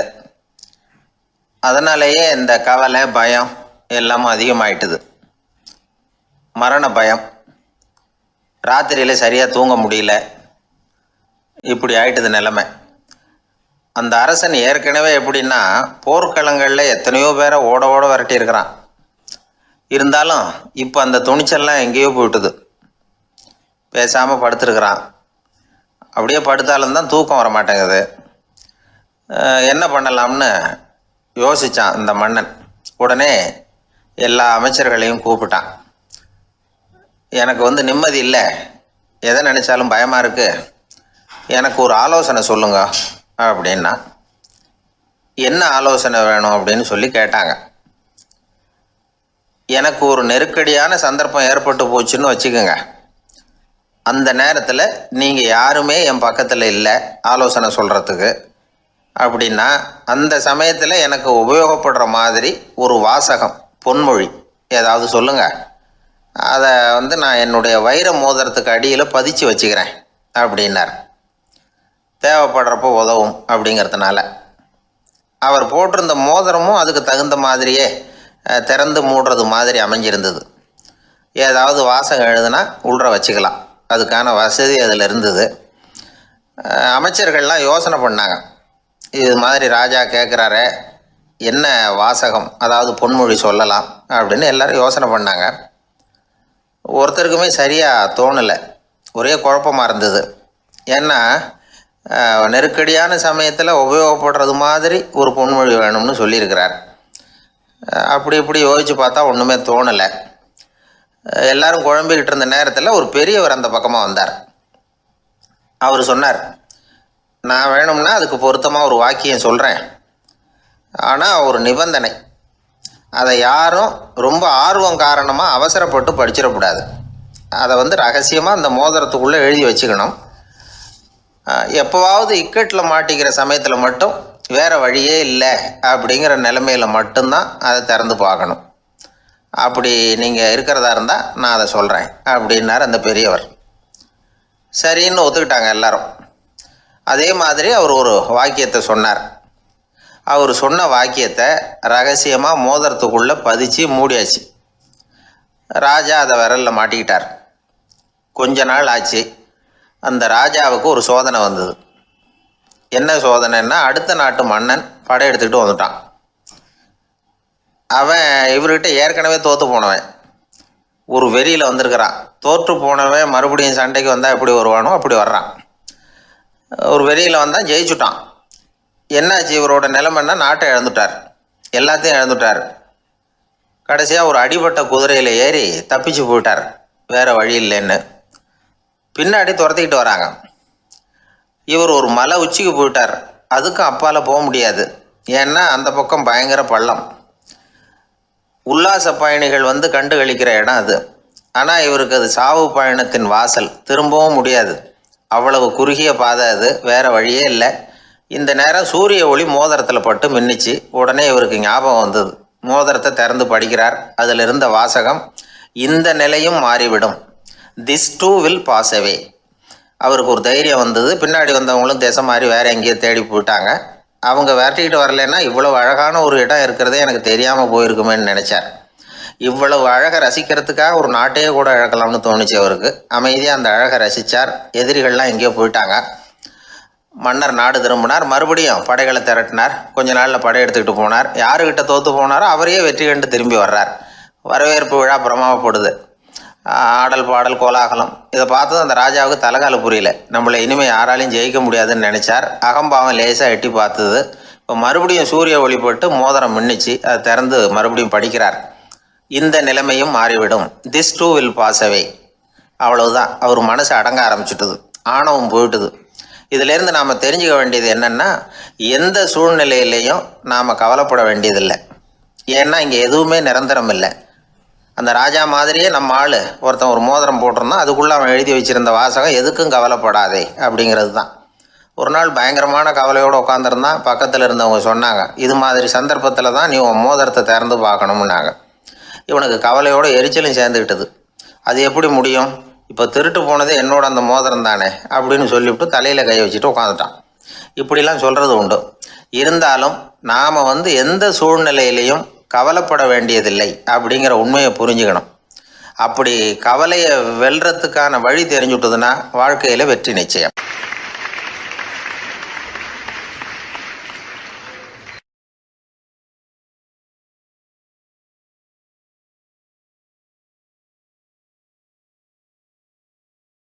அறிவில் சிறந்தவர்கள் ஆண்களா பெண்களா? என்னுடைய நண்பர் ஒருத்தரை பார்த்து நான் கேட்ட கேள்வி இது. அவர் மெதுவாக தன்னுடைய தலையை சொரிஞ்சுக்கிட்டே சொன்ன பதில், அதில் என்ன சார் சந்தேகம், அவங்க தான் அப்படின்னார். அனுபவ அடிப்படையில் அவர் இப்படி சொல்கிறார். அறிவியல் அடிப்படையில் பார்க்குறவங்களும் இப்படி தான் சொல்கிறாங்க. இயற்கையின் நோக்கம் இனப்பெருக்கம், இதில் பெண்களின் பங்கு அதிகம். அதனால் இயற்கையே பெண்களுக்கு பல சலுகைகளை கொடுத்துருக்குது, சக்தியை கொடுத்துருக்குது. இப்போ வெளிநாடுகளில் இதை பற்றியெல்லாம் நிறைய ஆராய்ச்சி பண்ணி பார்த்துருக்குறாங்க. புள்ளி விவரங்கள்லாம் வெளியிட்டிருக்கிறாங்க. ஆண் குழந்தைகளை விட பெண் குழந்தைகள் முன்னாடியே பேச ஆரம்பிச்சுடுறாங்களாம். அது மட்டும் இல்லை, அதிக எண்ணிக்கையில் வார்த்தைகளை கற்றுக்கிறாங்களாம். அப்புறம் பலவிதமான வாக்கிய அமைப்புகளை அமைச்சு பேசுகிறதுலையும் பெண் குழந்தைகள் முன்னாடியே ஆரம்பிச்சுடுறாங்களாம். இதெல்லாம் சீக்கிரமாக செய்கிறது பெண் குழந்தைகள் தான். சம வயது உள்ள ஆண் குழந்தைகள் பெண் குழந்தைகள் இவங்களை வச்சு சோதனைகள் பண்ணி பார்த்துருக்குறாங்க. அதாவது ஒரே வயசுள்ள ஆண் குழந்தை பெண் குழந்தை இதெல்லாம் வச்சு அவங்கக்கிட்ட ஒரே கேள்வியை பல விதமாக கேட்குறது, ஒரே செய்தியை வேறு வேறு கோணங்கள்லேருந்து விளக்குறது, தவறு இல்லாமல் பேசுறது, வேகமாக படிக்கிறது, எழுதுறது, புரிஞ்சுக்கிறது, இப்படி இதை பற்றிலாம் எத்தனையோ சோதனைகள்லாம் செஞ்சு பார்த்துருக்குறாங்க. அப்படி பார்த்ததில் என்ன தெரிஞ்சதுன்னா, அதில் எல்லாம் ஆண் குழந்தைகளை விட பெண் குழந்தைகள் 1.5 மடங்கு அதிக திறமை உள்ளவங்களாக இருக்கிறாங்களாம். இன்னொரு மொழியை கற்றுக்கிறது, பேசுறது, எழுதுறது, இது கூட பெண்களுக்கு சுலபமாக வருதான். 2 மொழிகளை மாற்றி மாற்றி பேசுறது, மொழிபெயர்க்கிறது, இப்படிலாம் கூட சோதனை பண்ணி பார்த்துருக்குறாங்க. இதுலேயும் பெண்களுக்கு தான் அதிக திறன். சரி, இதை விடுங்க. புள்ளி வச்சு கோலம் போடுறது, அதில் இருந்து இந்த கை கடிகாரங்களில், கம்ப்யூட்டர்களில் நுண்ணிய பாகங்களை பொருத்துறது, இது வரைக்கும் பெண்கள் தான் திறமையாக செயல்படுறாங்க அப்படிங்கிறது அந்த சோதனை முடிவு. இந்த நுட்பம், துல்லியம், விரைவு, சிறு கை இயக்கங்களோடு செய்ய வேண்டிய மென்மையான பணிகள், இதுக்கெல்லாம் தேவை கவன குவியம், பொறுமை. இதெல்லாம் பெண்கள்கிட்ட தான் இருக்குதான். அமெரிக்காவில் இன்னொரு சோதனை கூட செஞ்சு பார்த்துருக்குறாங்க. பெண்களின் மூக்கு, மோப்ப உணர்வு, இதெல்லாம் எப்படின்னு பார்த்துருக்குறாங்க. பெண்கள் அதிக எண்ணிக்கையில் வாசனைகளை பிரித்து கண்டுபிடிச்சி விடுறாங்களாம். ஆண்களால் அந்த அளவுக்கு முடியலையாம். சரி, காது எப்படின்னா செவிப்புலன் உணர்வும் பெண்களுக்கு தான் அதிகமாக. ஒரு கும்பல், அதில் பலவிதமான சத்தம், அதுக்கு இடையில் இந்த குரலோட தொனி, ஏற்ற இறக்கம், இதை வச்சே பேசுகிற ஆளை கண்டுபிடிச்சிடுறாங்களாம். ஒரு கூட்டத்தில் தன்னுடைய வீட்டுக்காரர் எங்கே இருக்கார், பிள்ளைகள் எங்கே இருக்காங்க அப்படிங்கிறதெல்லாம் பெண்கள் சீக்கிரமாக கண்டுபிடிச்சி விடுறாங்களாம். இன்னொரு விஷயம், ஒரு பொருளை பார்த்த உடனே அது என்னென்னு அடையாளம் கண்டுக்கிறது, அதை மனசில் பதிய வச்சுக்கிறது, அப்புறமா இன்னொரு சந்தர்ப்பத்தில் அது எங்கே இருந்தது அப்படின்னு சரியாக ஞாபகப்படுத்திக்கிறது, இது மாதிரி சோதனைகள்லாம் கூட பெண்கள் தான் முன்னணியில் இருக்கிறாங்க. ஒரு சராசரி சூழ்நிலையில் ஆண்களை விட அதிகமான எண்ணிக்கையில் புன்னகை புரியறது, சிரிக்கிறது பெண்கள் தானா. அதிகமாக தோழமை உணர்வோடு பேசுறது அவங்க தானா. 2 பெண்கள் பேசிகிட்டு இருக்கிறதையும் பாருங்கள், அதே மாதிரி 2 ஆண்கள் பேசிகிட்டு இருக்கிறதையும் பாருங்கள். ஆண்கள் ஒரு அடி தள்ளியே நின்று பேசிகிட்டு இருப்பாங்க. மருத்துவர்களை எடுத்துக்கொள்ளுங்கள், அதாவது சிரிச்ச முகத்தோட நோயாளிகள்கிட்ட பரிவோடு பேசுறதுல பெண் டாக்டர்கள் தான் அதிகம். இதுவரை சொல்லப்பட்டது எல்லாமே அறிவியல் பூர்வமான செய்திகள். அதனால் இளம் பெண்கள் வாழ்க்கையில் சோர்வடைய தேவையில்லை. இயற்கையே நமக்கு சாதகமாக இருக்குது, எல்லாம் முடியும் நம்மால் அப்படிங்கிறத அவங்க புரிஞ்சுக்கணும். ஒரு பையன் தன்னுடைய அப்பா அம்மா திருமண ஆல்பத்தை புரட்டிக்கிட்டே இருந்தான். அப்புறம் அம்மாகிட்ட கேட்டான், அம்மா இது யார் சின்ன வயசில் எடுத்ததா, இது என்னன்னு தெரியலையே, இந்த படத்தில் அழகாக மீசை வச்சுக்கிட்டு சிரிச்சுக்கிட்டு நிற்கிறது யார் அப்படின்னு கேட்டான். அதுதாண்டா அவங்க அப்பான்னாங்க அந்த அம்மா. அப்படின்னா இப்போ நம்ம வீட்டில் நரைச்ச தலையோடு அழுது வடிஞ்சிக்கிட்டு இருக்காரு ஒருத்தர், அவர் யாருன்னு கேட்டானா. இது பையனுடைய புத்திசாலித்தனம். பெண் பிள்ளைகள் அப்படி கேட்கறதில்ல. அதனால் இந்த கதையெல்லாம் எதுக்காக அப்படின்னா, இளம் பெண்கள் வாழ்க்கையில் சோர்வு அடைஞ்சு போயிடக்கூடாது. அதனால் பெண்கள் எல்லாம் முடியும் நம்மாலும் அப்படிங்கிறத நினச்சி செயல்பட்டாங்கன்னா வாழ்க்கையில் வெற்றி நிச்சயம்.